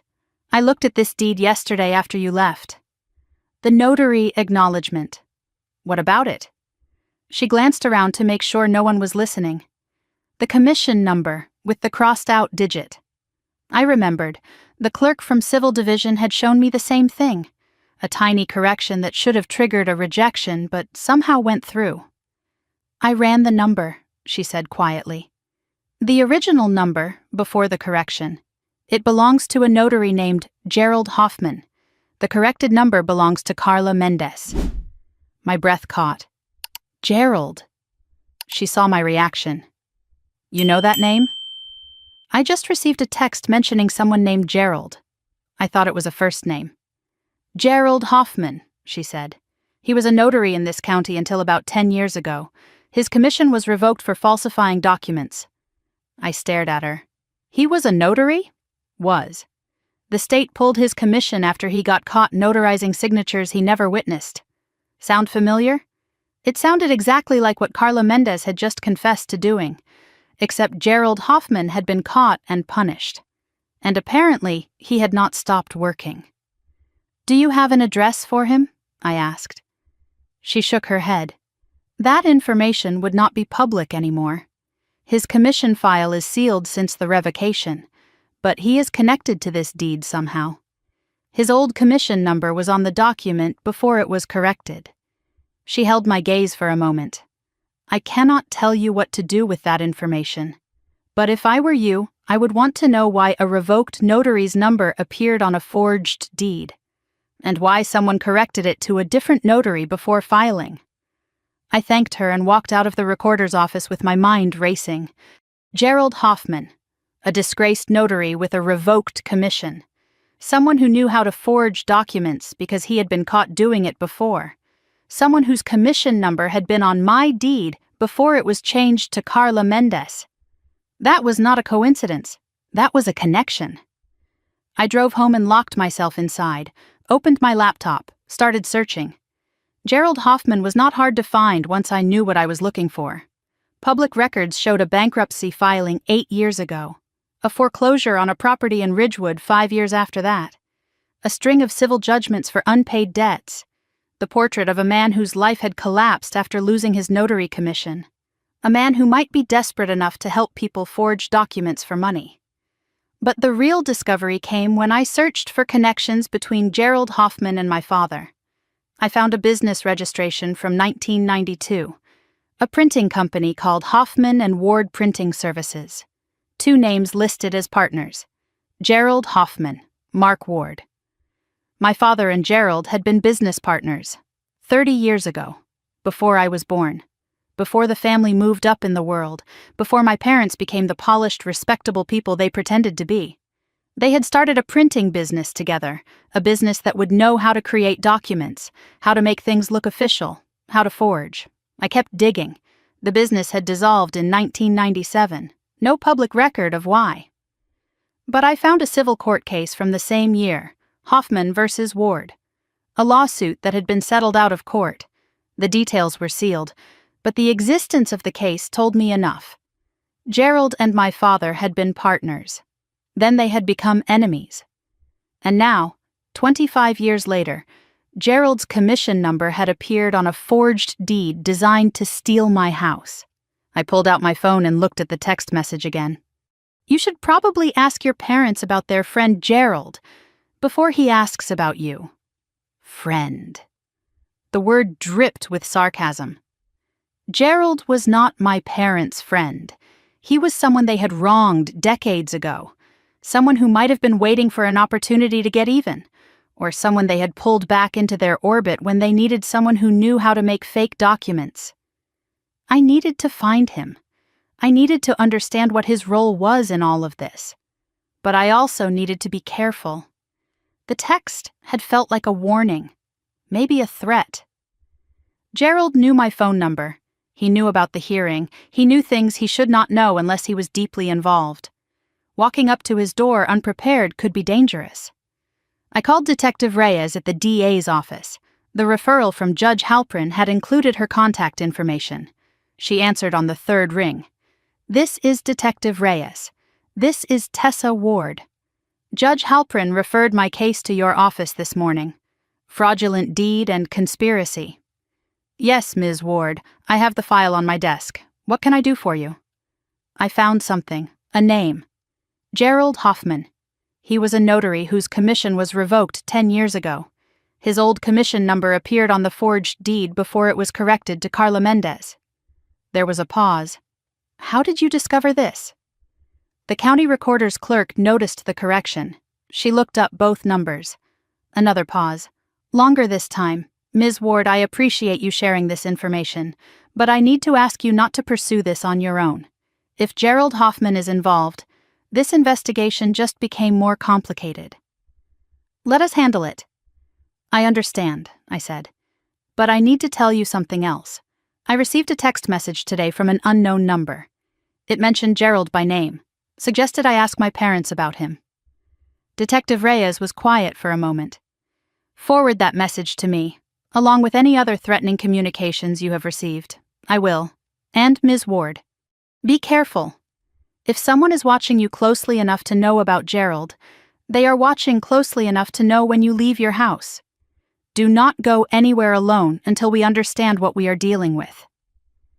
I ended the call and forwarded her the text messages. The threat from the night before the hearing, the message about Gerald, the midnight recording of my parents at my door. Everything went into an email with a timeline and my notes about what I had discovered. Then I sat at my kitchen table and stared at my phone. Detective Reyes had told me to stay home, to let the professionals handle it, to be careful. It was good advice, smart advice, the kind of advice that keeps people safe. But I had never been good at waiting while other people decided my fate. I had spent my entire life watching my parents control narratives, manipulate situations, and hurt people who got in their way. I had spent the last 2 days fighting for my house in a courtroom while they sat across the aisle and lied to a judge. I was done waiting. I went back to my laptop and kept searching. Gerald Hoffman had an address listed on his old bankruptcy filing. Ridgewood, a small ranch house in a neighborhood that had seen better days. The property records showed it was still in his name, still his residence as far as the county was concerned. He might not be there anymore. People who lose everything tend to move around. But it was a place to start. I printed the address, put it in my folder with everything else. Then I called my employer's security office one more time. This is Tessa Ward. I need one more thing. The security director's voice was cautious. What do you need? My parents had a business partner in the early 90s. Gerald Hoffman. I need to know if there is any connection between him and anyone currently employed at our company, anyone who might have had access to my badge logs or personnel file. There was a long pause. Ms. Ward, that is a significant request. I would need authorization from HR and potentially legal, I understand. But someone made a fake ID with my photograph. Someone knew enough about me to create convincing forgeries.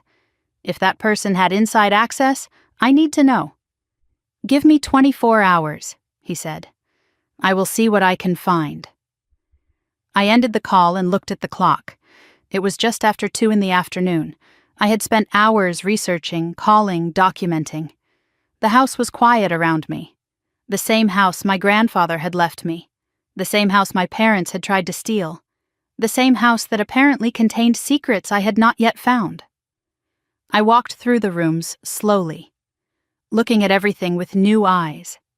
My grandfather had known about my parents. He had known what they were capable of. He had left me the house and told me to keep the papers safe. What else had he known? What else had he hidden? I ended up in his old study, the room I used as a home office now. His desk was still here, his bookshelves still full of volumes I had never taken the time to read. I had rearranged some things, added my own books, but I had never emptied his shelves, never gone through the drawers properly, because going through a dead man's things felt like saying goodbye again, and I had not been ready. Maybe it was time to be ready. I started with the desk, old pens, paper clips, a broken calculator, tax returns from years ago, nothing unusual. Then the bookshelves, running my fingers along the spines, looking for anything that might be more than it appeared. I found it in his Bible, the old family Bible with my grandmother's name inscribed inside, leather-bound, gold-edged pages. I had looked at it 100 times and never thought to open it. But today I picked it up and noticed something. It was too heavy for just pages. I opened it, and inside I found pages that had been cut, a rectangular hollow carved into the paper. And resting in that hollow were 3 things that changed everything. A small brass key, a folded document yellowed with age, and a photograph of 3 men standing together. My father on the left, a man I did not recognize on the right, And in the middle, wearing a smile that made my blood run cold, a younger version of the man I now knew was Gerald Hoffman. I turned the photograph over. On the back, written in my grandfather's handwriting, was a date and 4 words. They think he is dead. They think he is dead. I stared at my grandfather's handwriting on the back of the photograph until the words stopped making sense. 3 men in the picture. My father on the left, younger, hair still dark, wearing the confident smile of someone who believed he would never get caught. Gerald Hoffman in the middle, thinner than I had imagined, with sharp eyes and a nervous posture even then. And on the right, a man I did not recognize. Tall, distinguished, the kind of face that belonged in a boardroom or a country club, a face that looked like money and power and secrets. Who was the third man? And why did my grandfather believe he was dead when clearly he had been alive when this photograph was taken? I unfolded the yellowed document that had been hidden alongside the photograph. Legal paper, old typewriting, a deed. But not for my house. This deed was for a property at 4718 Blackwood Lane. The owner was listed as Ashford Holdings, LLC. The date of transfer was 15 years ago. Ashford. The name meant nothing to me, but it meant something to someone. My grandfather had hidden this deed inside a hollowed-out Bible for a reason. He had kept it secret for 15 years. And now I was holding it in my hands, trying to understand what it meant. The brass key was small and old-fashioned, no markings, no label. It could open anything. A safe deposit box, a lockbox, a door I had not yet found. My grandfather had left me breadcrumbs. He had trusted me to follow them. But he had not left me a map. I needed more information. I needed context. And the only person who might have that context was the man in the middle of the photograph. Gerald Hoffman, the disgraced notary, my father's former business partner, the man whose commission number had appeared on a forged deed before someone corrected it. He was the thread that connected everything, and I was going to pull it.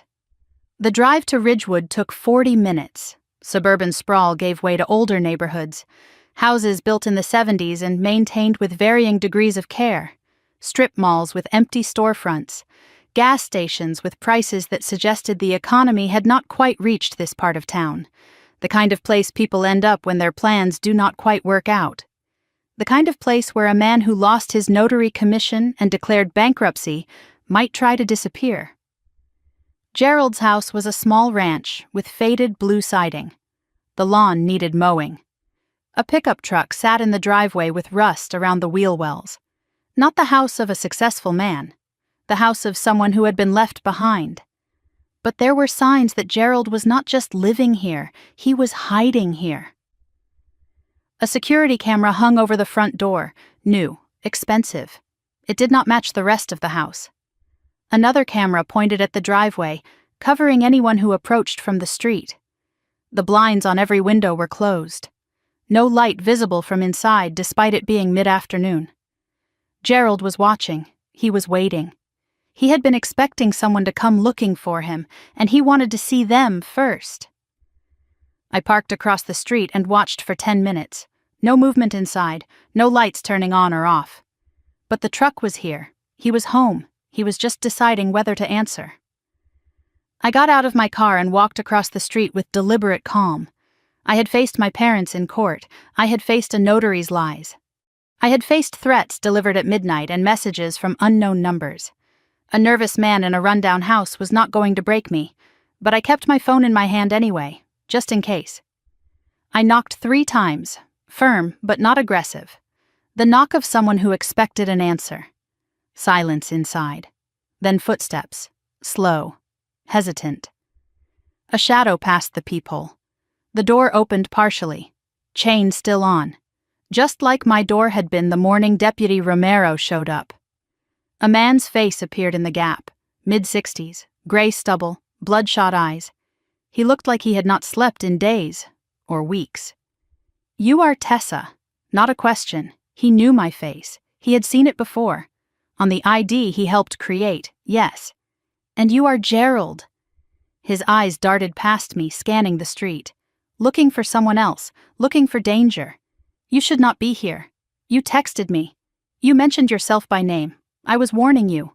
Warning me about what? He did not answer immediately. Just kept scanning the street like he expected someone to step out of the shadows at any moment. They are watching. They always watch. Who is watching, Gerald? Your parents. Their lawyer. People you have not met yet. People I have not met. The words hung in the air between us. I had assumed this was about my parents. About a forged deed and an attempted eviction. But Gerald was suggesting something bigger. Something I had not seen yet. You think Mark and Diane did this alone? His laugh was bitter. Hollow. You think they are smart enough? Open the door, Gerald. Tell me what you know. If I let you in, they will know. If you do not let me in, I will go to the police with your name and let them ask instead. Long pause. His eyes met mine. Tired, scared, calculating. Then something shifted in his expression. Something that looked almost like recognition. You are just like your grandfather. He was the only one who ever stood up to them, too. The chain slid off. The door opened. You better come in. The interior of Gerald's house was dim, curtains drawn. The smell of stale coffee and cigarette smoke hung in the air like it had been accumulating for years. Papers were stacked on every surface. Newspapers, printouts, legal documents. The home of a man who had been building a case, or a defense. Maybe both. Gerald did not offer me a seat. I took one anyway. He lowered himself into a chair across from me and lit a cigarette with shaking hands. I did not want to help them. His voice was flat, resigned. But your father does not ask. He tells. I pulled out the photograph from my grandfather's Bible, set it on the table between us. Gerald stared at it like he was looking at a ghost. Tell me about this picture. He picked it up with trembling fingers, turned it over, saw my grandfather's handwriting on the back. His face went pale. Where did you find this? My grandfather hid it. Along with a deed and a key, he wanted me to find them. Gerald set the photograph down carefully. Like it might explode. We started that printing business together. Your father and me, 1992. I did the work, he did the schmoozing. When it started making real money, he pushed me out, bought my share for pennies, told me I would never prove it. He was right, I could not. So when he came to me last year, I thought maybe I could finally get even. What did he want? Documents, good documents. A lease that looked real, a deed that would pass inspection, and an ID with my face and a different license number. Gerald nodded slowly. His cigarette trembled between his fingers. Where did you get my photograph? Your mother had it, from some family event. A funeral, I think. She said you would not notice it was gone. A funeral. My grandfather's funeral. They had taken my photograph at my grandfather's funeral, to use against me later. That was who they were. That was who they had always been. I made the documents. Gerald's voice was barely above a whisper. All of them. The lease, the deed, the ID. I thought it was just family business, rich people moving money around. I did not know they were stealing your house. You knew enough to warn me. He looked away. I knew enough to be scared of what happens next. What happens next, Gerald? What are you afraid of? He stubbed out his cigarette. Immediately lit another. Your parents are not the only ones involved. My stomach tightened. Pike knew. The lawyer. He knew the documents were forged. He helped plan it. Your father met with him 3 times before the eviction was filed. I was there for 2 of those meetings. Pike did not just represent them, he coached them, told them how to structure it so it looked legitimate. Pike, the smooth attorney with the expensive suit and the practiced calm, the man who had stood in that courtroom and argued that substitute service was perfectly legal. He had known the whole time. There is more, Gerald continued. There is a clerk at the recorder's office. She got paid to not look too closely at the deed. And there is someone at the sheriff's department who made sure the eviction got fast-tracked. A network, a conspiracy. My parents had not just committed a crime. They had built a system to make it work. So the judge was right to be suspicious. It was not just my parents and a nervous notary. It was organized, small, but organized, and expensive. Your parents spent a lot of money making sure you would lose that house. Why? It is just a house. Gerald laughed again. That bitter, hollow sound. It is not about the house, sweetheart. It is about what is in the house. I went still. I do not know what it is, Gerald said. But your father said it once. He said Henry hid something in that house, and Tessa is sitting on it without knowing. Henry. My grandfather. He had hidden something, and my parents had been willing to commit multiple felonies to find it. I stood up, walked to the window, parted the curtain just slightly to look at the street. My car was still there. No other vehicles, no one watching that I could see. You have evidence. I said it without turning around. You kept records. Gerald was quiet for a moment. Then I heard him stand. Heard him walk to a closet. Heard him open a door. I am not stupid. I knew they would throw me under the bus if things went wrong. So I kept copies. Of everything. I turned around. He was holding a cardboard box, setting it on the table between us. Original files for the fake lease, draft versions of the deed, email printouts, communications with Pike. He reached into the box and pulled out a thumb drive. And recordings. My heart stopped. Recordings of what? Of your father explaining exactly what he wanted, and Pike explaining how to make it happen. I stared at the thumb drive like it was made of gold. Why are you showing me this? Gerald's eyes met mine. Because I want immunity. I want to hand this to the DA and walk away. But I need someone to vouch for me. Someone they will believe. You want me to help you. I want us to help each other. You give me cover. I give you the evidence that puts them all away. He was a criminal. He had forged the documents that almost cost me everything. But he was also the only person who could prove the full scope of what my parents had done. Sometimes justice means working with people you do not trust, to catch people who are worse. Okay, I said it before I could talk myself out of it. I will talk to the DA with you, but I need one more thing first. What? The envelope, the one with my grandfather's gravestone photo. Who put it in my house? Gerald's face went pale. That was not us. Then who? I do not know, but... He stopped, his eyes fixed on the window behind me. Get down! He grabbed my arm, pulled me below the windowsill. What? There is a car outside. It was not there before. My heart pounded. I risked a look. Black sedan, tinted windows, parked 3 houses down. Engine running. They know you are here. Gerald's voice was barely a whisper. They have been watching me. Now they know I am talking. Who, Gerald? Who is in that car? I told you, there are people you have not met yet. The sedan's door opened. A figure stepped out. Too far to see clearly. But they were walking toward the house. Gerald. We need to leave, now. There is a back door. He grabbed the box of evidence. Whatever you do, do not let them get this. Because if they do, your parents walk free. And you lose a lot more than a house. Gerald grabbed the cardboard box and moved toward the back of the house with a speed that surprised me. For a man in his 60s with shaking hands and bloodshot eyes, he knew how to run.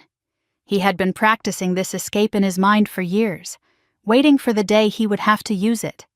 And now that day had arrived. The back door led to a small concrete patio. Weeds pushed through the cracks. A chain-link fence separated his yard from the property behind. The figure from the sedan was already at the front door. I could hear the doorbell ringing, then knocking, heavy, deliberate. Not the knock of someone asking a question. The knock of someone who already knew the answer. Don't look back, Gerald whispered. If they see you through the window, they'll know we're running. They'll call ahead. Call ahead to who? Just move. I went over the fence first, landed hard on the other side. My knee protested but held. Gerald passed the box over, then climbed. Slower, clumsier. He was not built for running anymore, but fear gave him speed he did not know he had. The alley behind his house was narrow. Trash cans, weeds, broken concrete. Gerald pointed left. My truck is parked on the next street. I always keep it there. In case of what? In case of exactly this. We moved through a gap in another fence, across a backyard with a rusted swing set, through a hedge that scratched my arms and caught my hair. Gerald knew this path by heart. He had practiced it. Every turn, every shortcut, every hiding spot, waiting for the moment when someone would come for him and he would need to disappear.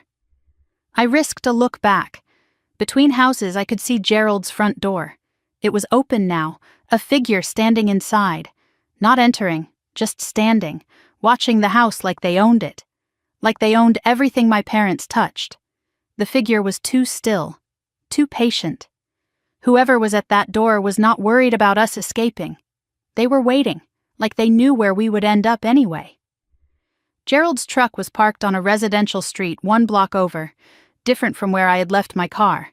He unlocked it and threw the box in the back seat. Get in. Keep your head down. My car is still on the other street. Leave it. They already have your plates. Your car is marked. We take mine, or we don't go at all. I hesitated 1 second, then got in. My car could be replaced. The evidence in that box could not. Gerald drove like a man who had been waiting to flee. Not fast, careful, checking mirrors every few seconds. Fast draws attention, he said. Careful gets you out. We made it 2 blocks before I saw it. In the side mirror, the black sedan. Same car from Gerald's street. 3 cars back. They're following us. Gerald's hands tightened on the wheel. I know. You've done this before. Not exactly this. But running? Yeah, I've been running from your father for 20 years. This is just the first time he sent someone with a car. Gerald did not head for the highway. Instead, he turned into an older neighborhood. Narrower streets, more turns. He was using the roads like a maze. Every turn put distance between us and the sedan. Left turn, right turn, through an alley barely wide enough for the truck, past a school with an empty parking lot, under a bridge, around a curve. The sedan tried to follow, but Gerald knew these streets. This was his neighborhood before my father pushed him out. The one place he had memorized every escape route. I watched the mirror. After the 4th turn, the sedan did not reappear. We lost them? For now. But they know what my truck looks like. And they know where you live. Gerald's eyes met mine in the rearview mirror. We have maybe 2 hours before they regroup. Whatever you need to find it fast. He pulled into a parking lot behind a closed gas station, out of sight from the street. Both of us breathing hard. The adrenaline was starting to fade, leaving something colder in its place. I opened my phone. No new messages from the unknown number. No calls from my parents. Silence. The kind that means they are planning instead of panicking. Gerald pulled the cardboard box onto his lap, opened it, checked the contents. It's all here. The files, the emails, the thumb drive. Enough to put Pike in prison. Enough to prove your parents planned everything. He looked at me. But not enough to protect you from whoever was in that sedan. Who are they, Gerald? I don't know names. Your father called them fixers. People who make problems disappear. What kind of problems? Documents, witnesses. He paused. People. Are you saying they might try to hurt me? Gerald did not answer immediately. I'm saying your grandfather was afraid of them too. My grandfather? Why do you think he hid whatever he hid? He knew what your parents were capable of. He knew they'd come for it eventually, and he wanted to make sure they couldn't find it without you.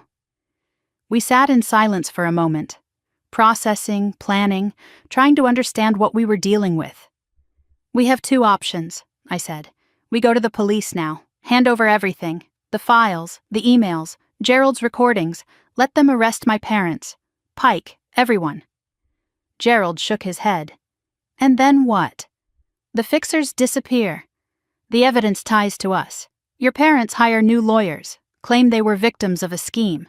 Pike flips and blames me for everything. Or we find what my grandfather hid first. Whatever it is, my parents want it badly enough to commit multiple felonies. That means it's valuable, or dangerous, or both. Gerald's reasoning was simple. If we find it before they do, we control the narrative. We know what we're protecting, what we're threatening them with.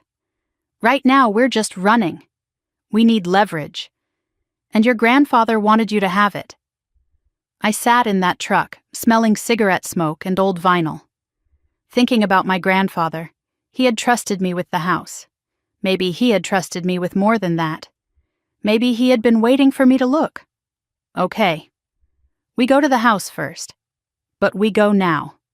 Before they figure out where we are. Gerald parked 2 streets away from my house. We walked the rest. The box stayed in the truck, hidden under a tarp.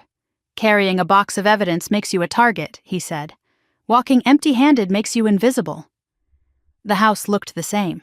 Same windows, same door, same porch where Deputy Romero had stood 2 days ago. But it looked different now. I was not coming home. I was coming to search, to find whatever my grandfather had left behind, and hope it was worth everything I had been through to keep it. Gerald stopped at the edge of the property, stared at the house. I helped your father try to steal this place, and now I'm helping you protect it. Strange how things turn around. I did not respond.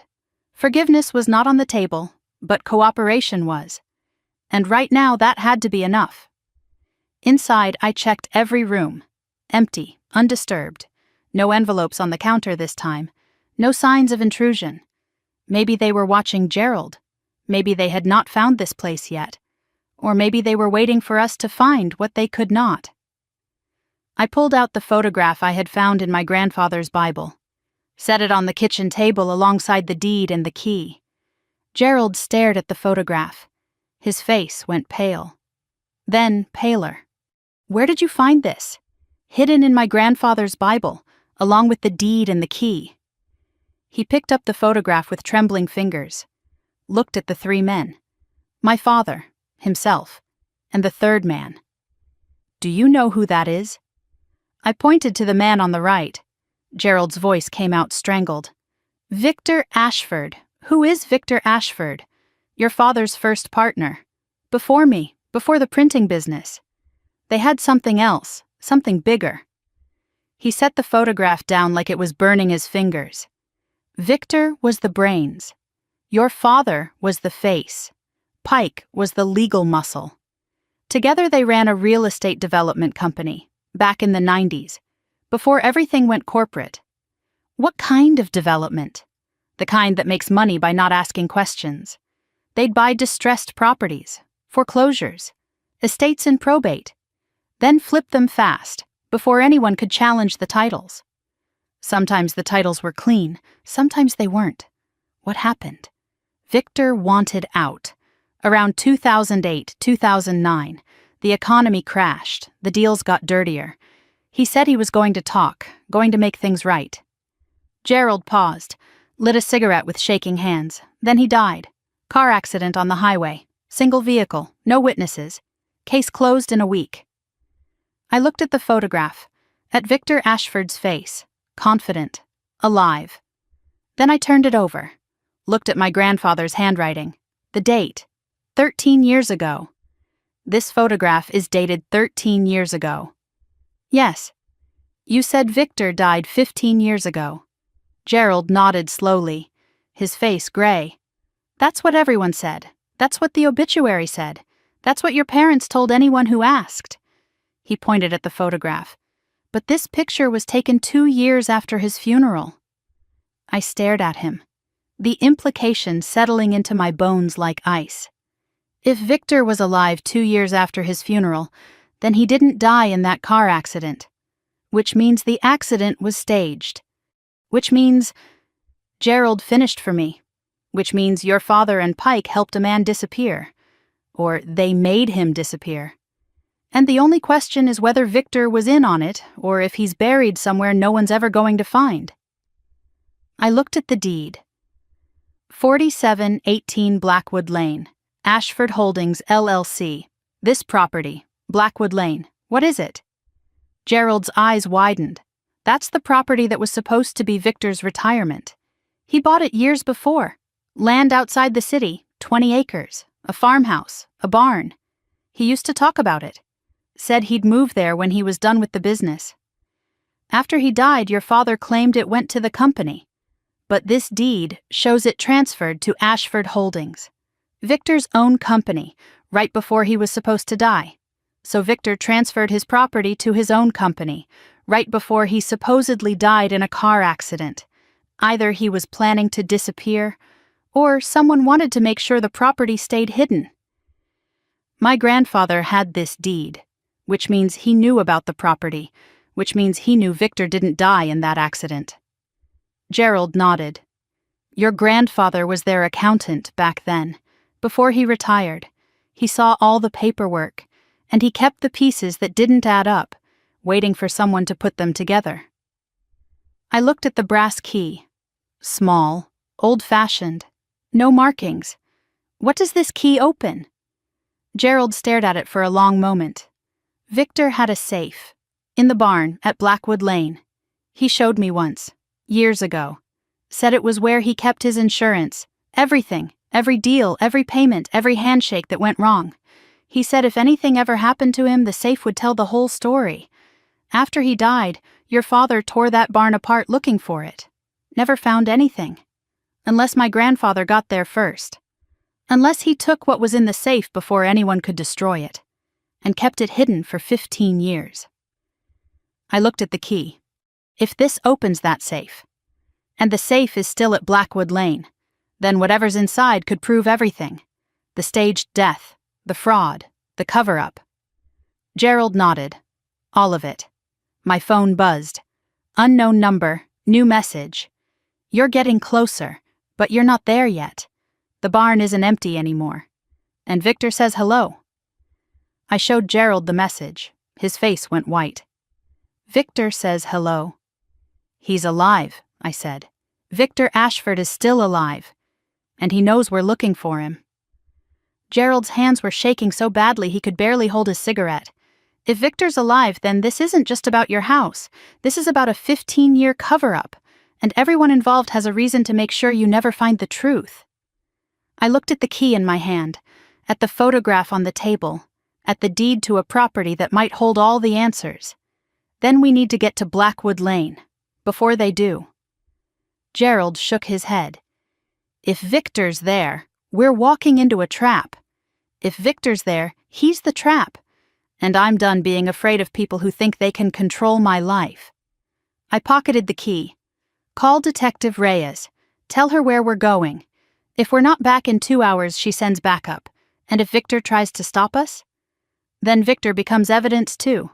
Blackwood Lane was 45 minutes outside the city. 45 minutes of back roads and farmland and the kind of silence that makes you think about everything you might be driving toward. Gerald sat in the passenger seat of his truck, chain-smoking with the window cracked, watching the rearview mirror like he expected the black sedan to appear at any moment. I drove because his hands had not stopped shaking since we left my house. And because I needed something to focus on besides the photograph in my pocket and the key that might unlock 15 years of secrets, Victor Ashford. The name kept circling in my mind, my father's first partner. The brains behind a real estate operation that made money by not asking questions.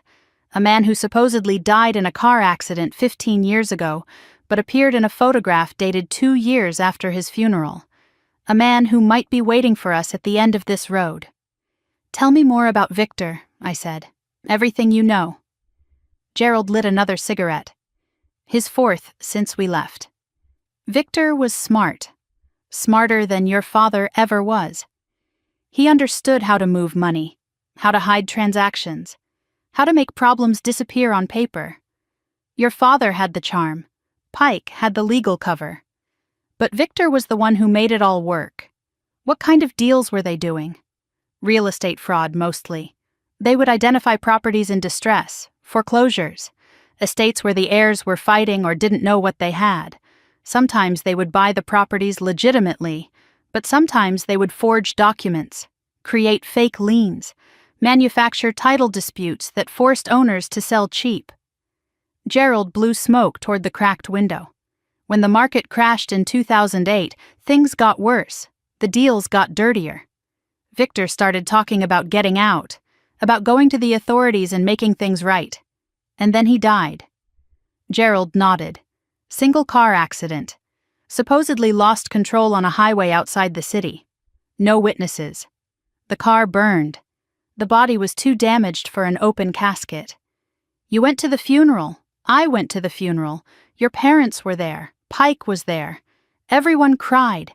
Everyone gave speeches. And the whole time something felt wrong. Victor was too careful a driver. Too paranoid about everything. The idea that he just lost control?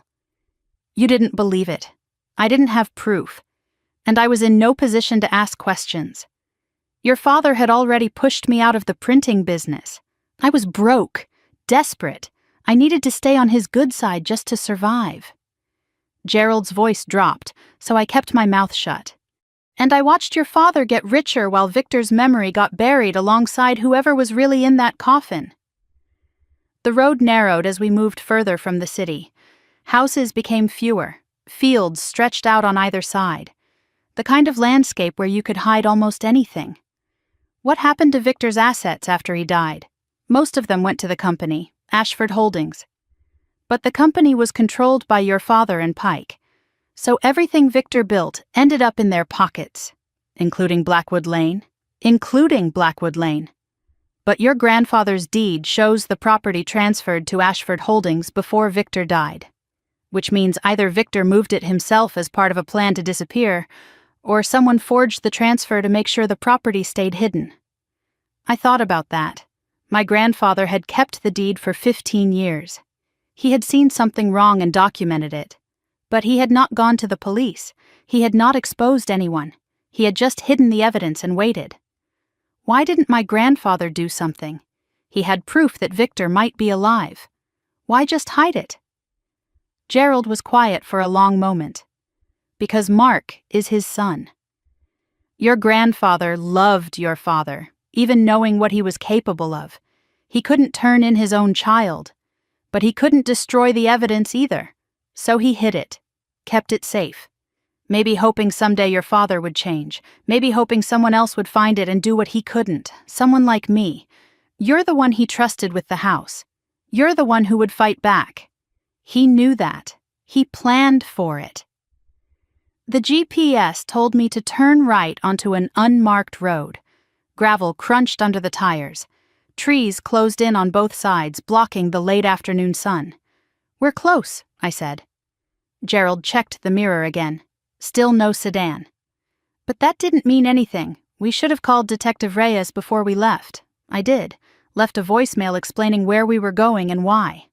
If we're not back in 2 hours, she'll send someone.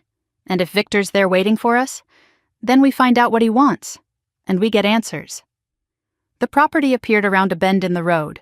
20 acres of overgrown land. A farmhouse that had seen better decades. Paint peeling, windows dark. The kind of place that looks abandoned until you notice the fresh tire tracks in the mud. And a barn. Weathered red wood. Rusted hinges. Big enough to hide almost anything. Someone's been here recently, Gerald said, pointing at the tracks. I parked the truck near the farmhouse, killed the engine. The silence was immediate and complete. No birds, no wind, just the settling of the truck's engine and the sound of my own heartbeat. We got out carefully. Gerald had grabbed a flashlight from his glove compartment. I had my phone ready to record. Evidence, documentation, the only things that mattered when you were dealing with liars. The farmhouse first or the barn? Gerald looked at both buildings. His face was gray with fear, but he was still moving forward. Still choosing to be here. Victor's safe was in the barn. If the key fits, that's where we need to be. We walked toward the barn. The grass was tall enough to brush our knees. Insects scattered as we moved through it. The barn doors were closed but not locked. Gerald pulled one open with a screech of rusted metal. Inside, the air was thick with dust and old hay. Shafts of light came through gaps in the roof, illuminating floating particles. Farm equipment that hadn't been used in years, stalls that had once held animals. And in the back corner, partially hidden by a canvas tarp, something that didn't belong, a floor safe, industrial grade. The kind that couldn't be moved without serious equipment. Gerald pointed. That's it. That's Victor's safe. I approached slowly. The tarp was dusty, but the safe itself was clean. Someone had been here recently. Someone had checked on it. The key felt heavy in my hand as I pulled it out. Old brass. No markings. It might not even work. 15 years was a long time. Locks corrode, keys get copied, safes get emptied. I knelt beside the safe. The keyhole was small but clean, recently oiled maybe. I slid the key in. It fit perfectly. The lock turned with a click that echoed in the empty barn. I opened the safe. Inside were files. Dozens of files. Bank statements, property records, contracts with signatures I recognized and signatures I didn't. Photographs, audio cassettes, a ledger book with handwritten entries going back 20 years. And on top of everything, a single envelope, sealed, with my name written on it in my grandfather's handwriting. Tessa. He knew. My grandfather knew I would find this. He had prepared for it. He had left me a message. My hands trembled as I picked up the envelope, opened it carefully. Inside was a single sheet of paper. Tessa. If you're reading this, I'm gone, and you found what I spent 15 years protecting. Everything in this safe proves what your father and his partners did. The fraud, the forgeries, the staged death of Victor Ashford, and the real death of the man whose body they used. Victor is not dead. He disappeared willingly, with your father's help, in exchange for his silence about their crimes. They paid him to vanish. They gave him a new identity. And they buried someone else in his grave. I couldn't stop them. I couldn't turn in my own son. But I couldn't let the truth disappear either. So I took everything from Victor's safe before they could destroy it.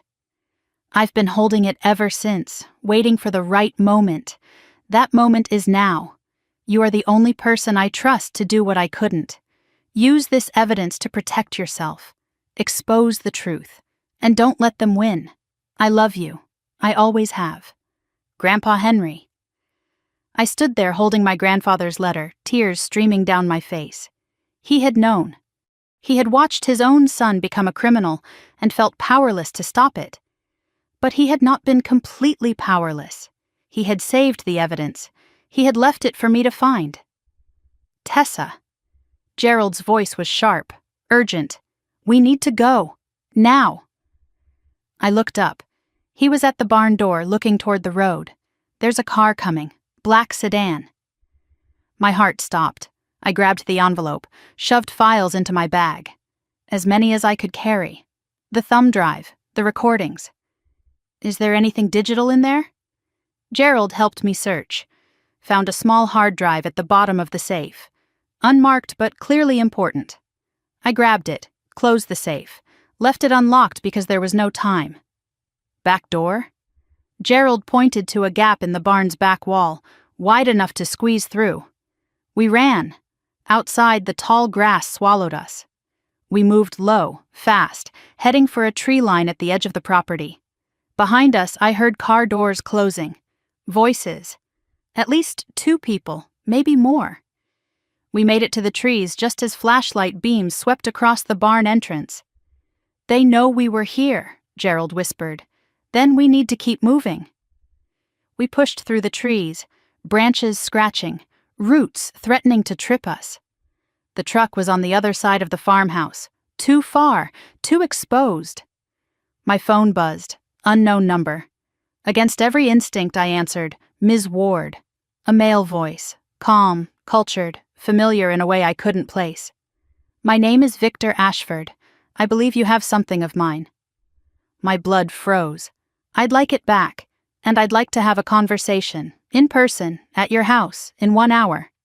What makes you think I'll agree to that? Because if you don't, my associates will find you in those woods and have a much less pleasant conversation. I have people at every exit.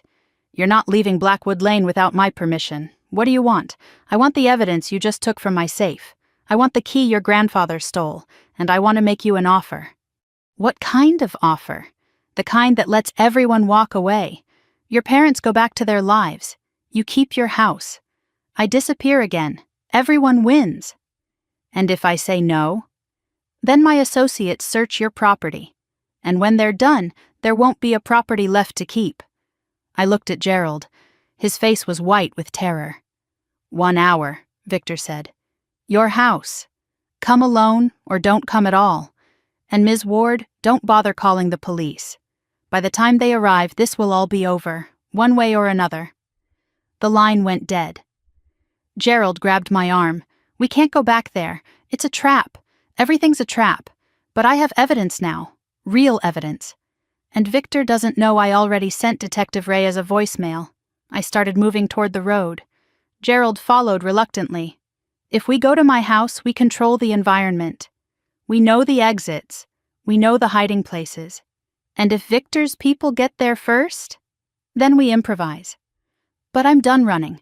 My grandfather spent 15 years hiding from this moment. I'm going to walk straight into it, because the only way through was forward. And Victor Ashford had just made himself part of the evidence." The drive back to my house took 37 minutes. 37 minutes of watching the rearview mirror and running scenarios in my head.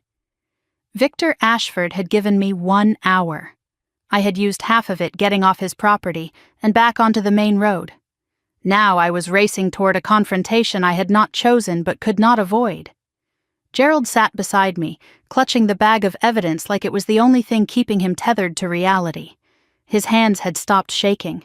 They had gone past shaking into something worse, a stillness that came from accepting that everything was about to change. "You can't go out there alone," he said. "If Victor's people are already at your house, then I need you to do something for me." I kept my voice steady. The evidence, the files, the hard drive. I photographed the most important documents while we were driving. I've already emailed them to myself and to Detective Reyes. Gerald looked at me. "When?" "At every red light. Every stop sign. I've been sending files since we left Blackwood Lane." His eyes widened slightly. "You're building insurance. I'm building a record. If something happens to me tonight, the evidence survives. The truth gets out. My parents don't win." I pulled into my neighborhood. The streets looked normal, quiet. The kind of quiet that comes before a storm. But as I turned onto my block, I saw it. The black sedan, parked in my driveway, headlights on, engine running. "They're already here," Gerald whispered. "I know." I parked at the curb, killed the engine. Sat for a moment, looking at the house where I had grown up visiting my grandfather. The house he had left me. The house my parents had tried to steal. The house that apparently held secrets worth killing for. Call Detective Reyes again. Tell her Victor Ashford is alive and at my address. Tell her to come now.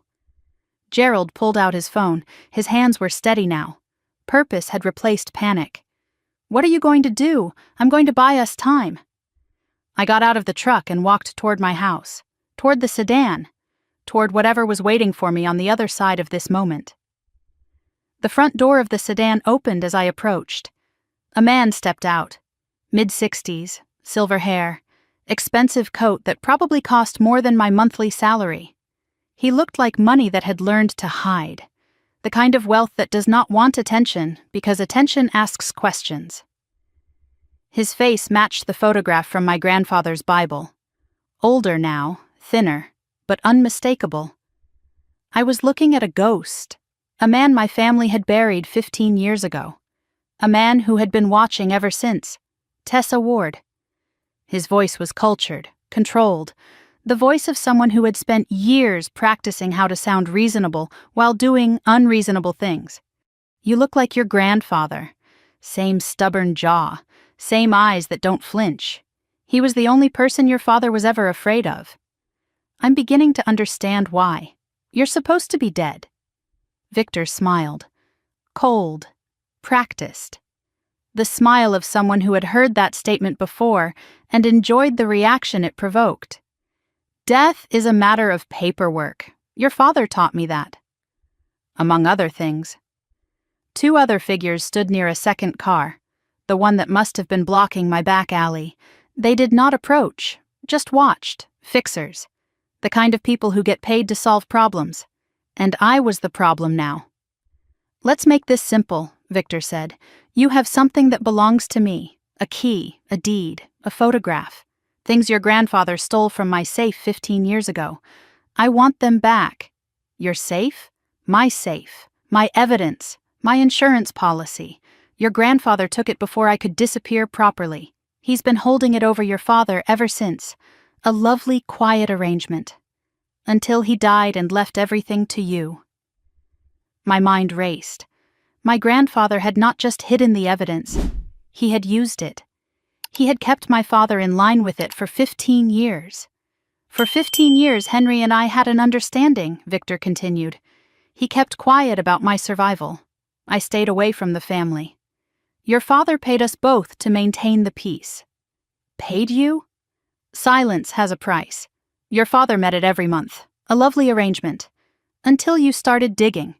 So here's my proposition. Give me the key, the deed, the photograph. Forget everything you've learned. And I'll disappear again. Your parents go back to their lives. You keep your house. Everyone wins. And if I refuse?" Victor's smile faded. "Then my associates search your house. And when they're done, there won't be a house left to keep. You're threatening to destroy the house you've been trying to steal? I'm not trying to steal anything. Your parents are. I'm just trying to recover what was mine. And if you've already sent copies somewhere?" He let the sentence hang. The implication clear. If I had distributed the evidence, the situation became more complicated, more dangerous. I thought about the emails I had sent from the truck, the photographs uploaded to my cloud account, the voicemails left for Detective Reyes. Victor did not know about any of that. He was gambling that I had not had time to make copies. He was wrong. 15 years ago, I said slowly, you and my father and Pike built an empire. Real estate, development, acquisitions. You bought properties no one wanted and sold them to people who didn't ask questions." Victor's eyes narrowed slightly. "You've been talking to Gerald. I've been listening, and reading, and putting pieces together. The fraud, the forgeries, the deals that got dirtier when the economy crashed. You wanted out. You threatened to go to the authorities. So my father offered you a deal." Victor was silent for a moment. Then he nodded. "Mark didn't try to kill me. He offered me a choice. Disappear, take a new identity, keep a percentage of the profits, or go to prison alongside everyone else. I chose to disappear. The car accident was staged. The body was a John Doe from the morgue. Pike handled the paperwork. Your father handled the payoffs. And I became a ghost with a bank account. But my grandfather figured it out." Victor's jaw tightened. Henry found the inconsistencies in the books. "He went to Blackwood Lane before your father could clean it out. He took the contents of my safe, and he used them to keep your father in check for 15 years. I stared at him. My grandfather was blackmailing my father?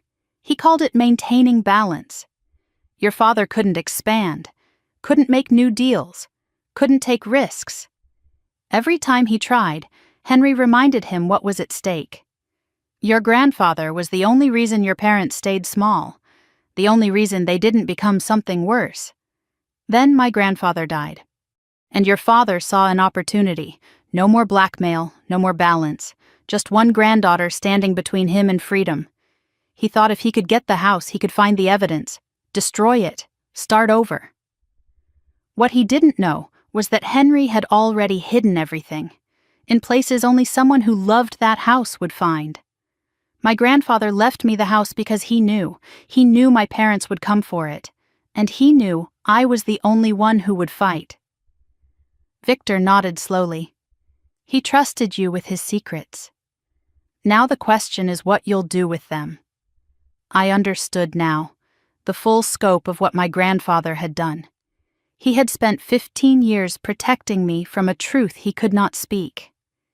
He had kept my father in check while watching his own son become someone he did not recognize. He had hidden evidence of crimes because he could not bear to turn in his own child. But he had not destroyed it. He had waited. And he had trusted me to finish what he could not start. "The key," I said. "You want to know what it opens." Victor's eyes sharpened. "You know, I know enough.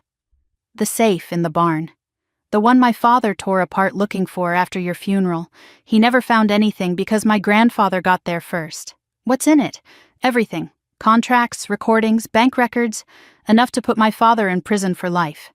Enough to put you in prison for life. That's why you need it back." Victor studied me for a long moment. The smile was completely gone now, replaced by something harder, more calculating. "You're smarter than your father gave you credit for. I had a good teacher."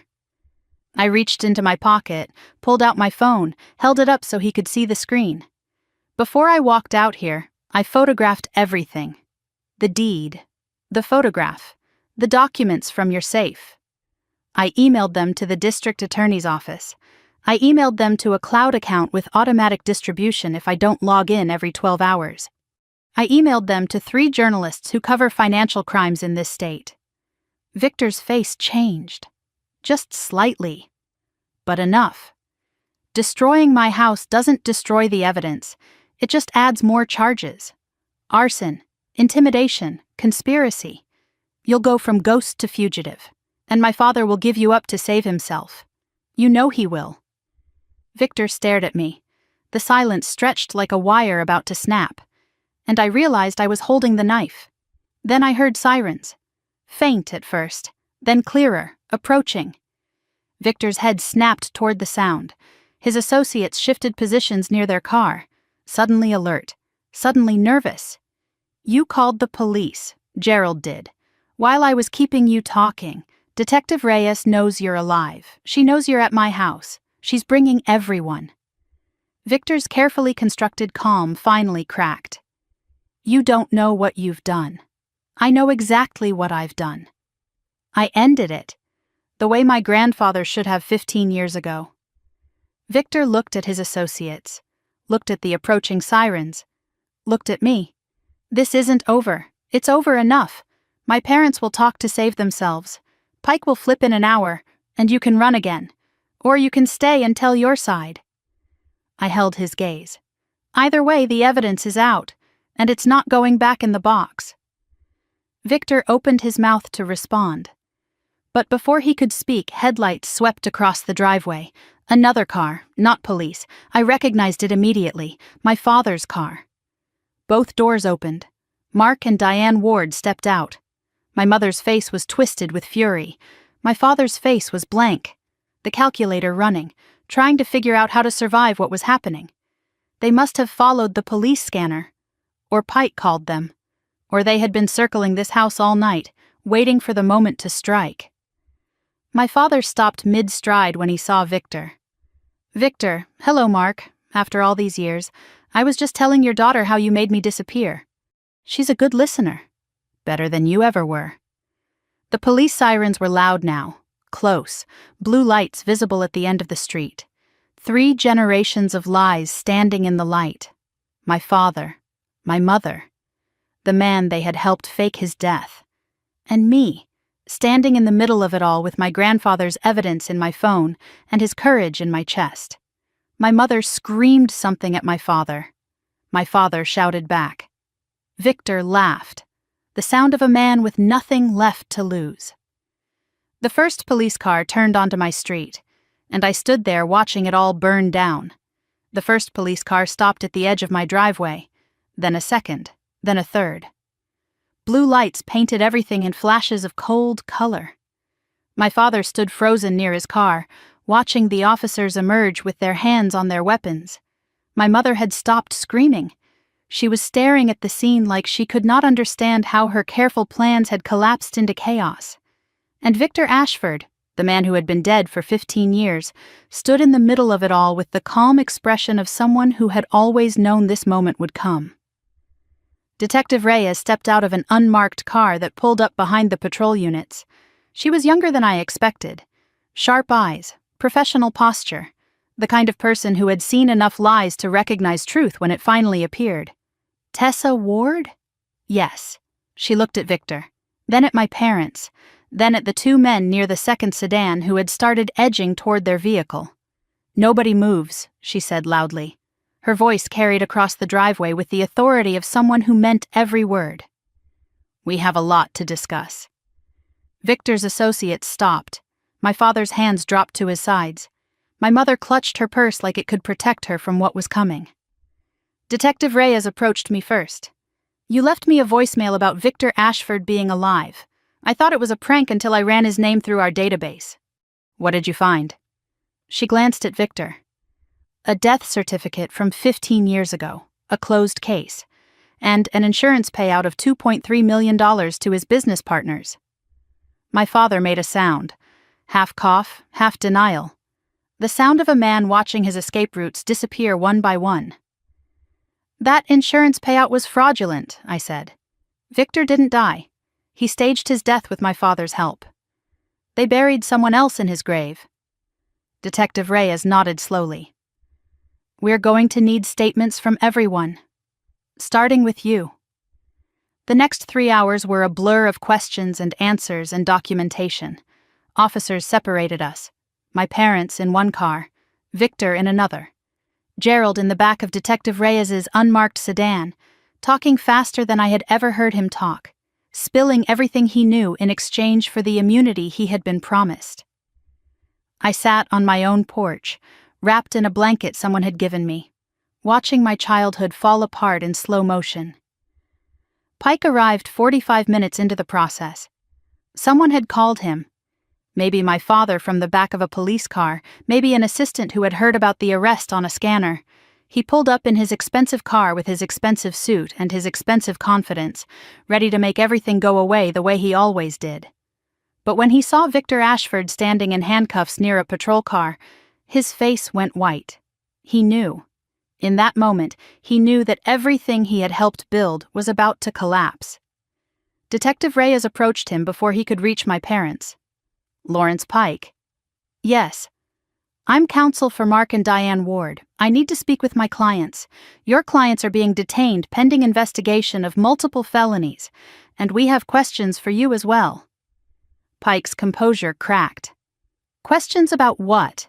"About your involvement in the fraudulent death of Victor Ashford, about forged documents filed with the county recorder, about conspiracy to commit real estate fraud." Pike's mouth opened, closed, opened again. "I don't know what you're talking about." "We have recordings," Detective Reyes said calmly. "Gerald Hoffman kept copies of conversations between you and Mark Ward planning the forgery of documents used to evict Ms. Ward from her property."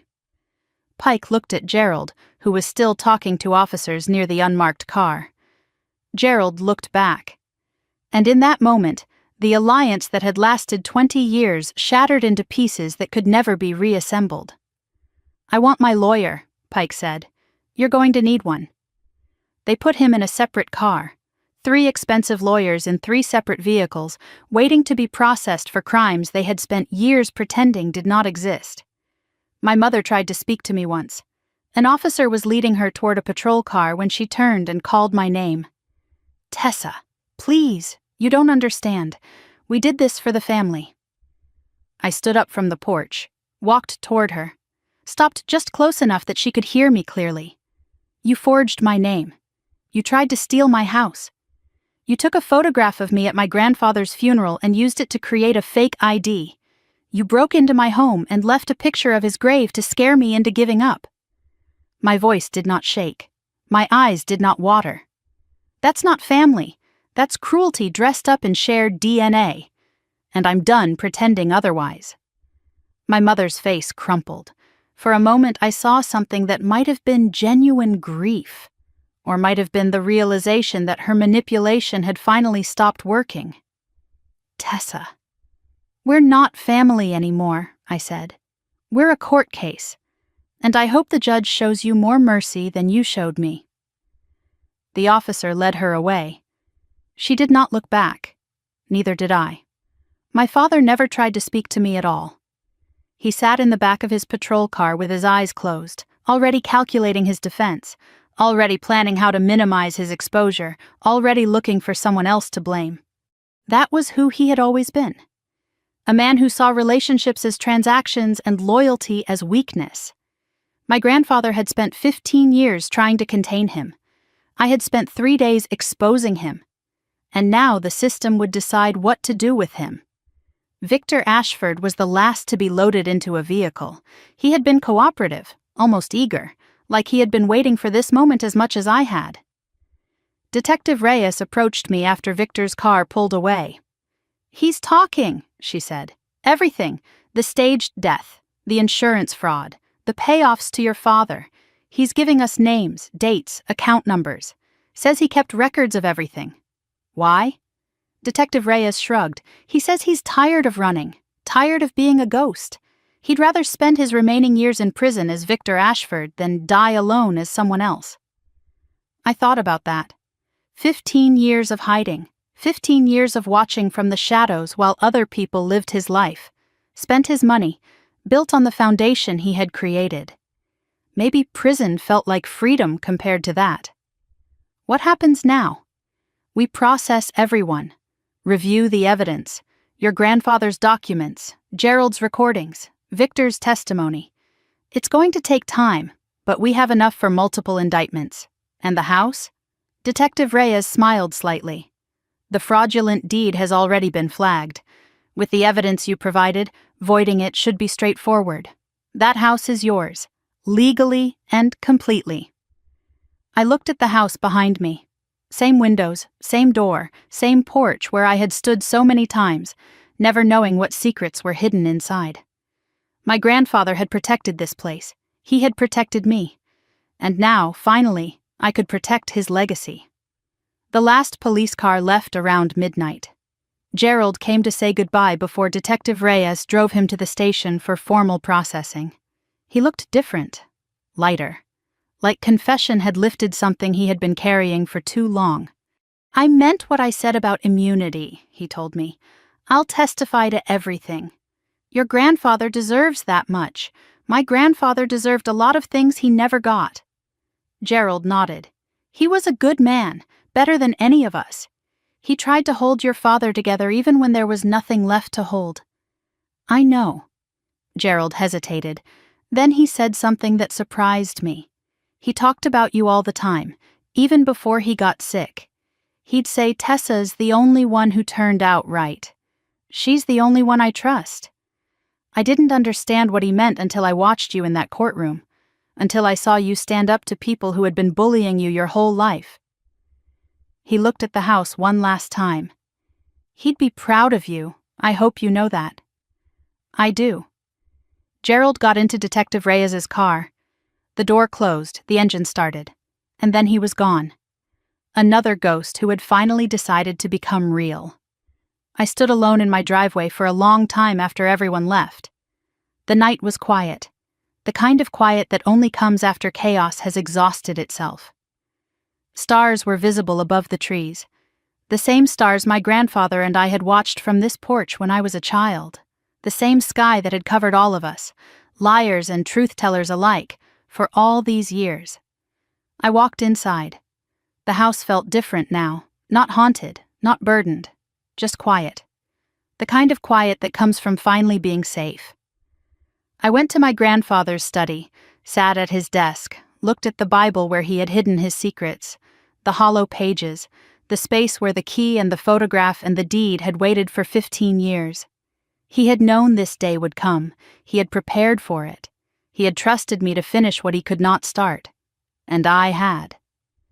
I found a piece of paper in his desk drawer, old stationery with his name printed at the top, Henry Ward, the name of a man who had loved imperfect people and tried to protect them from themselves, the name of a man who had finally been heard.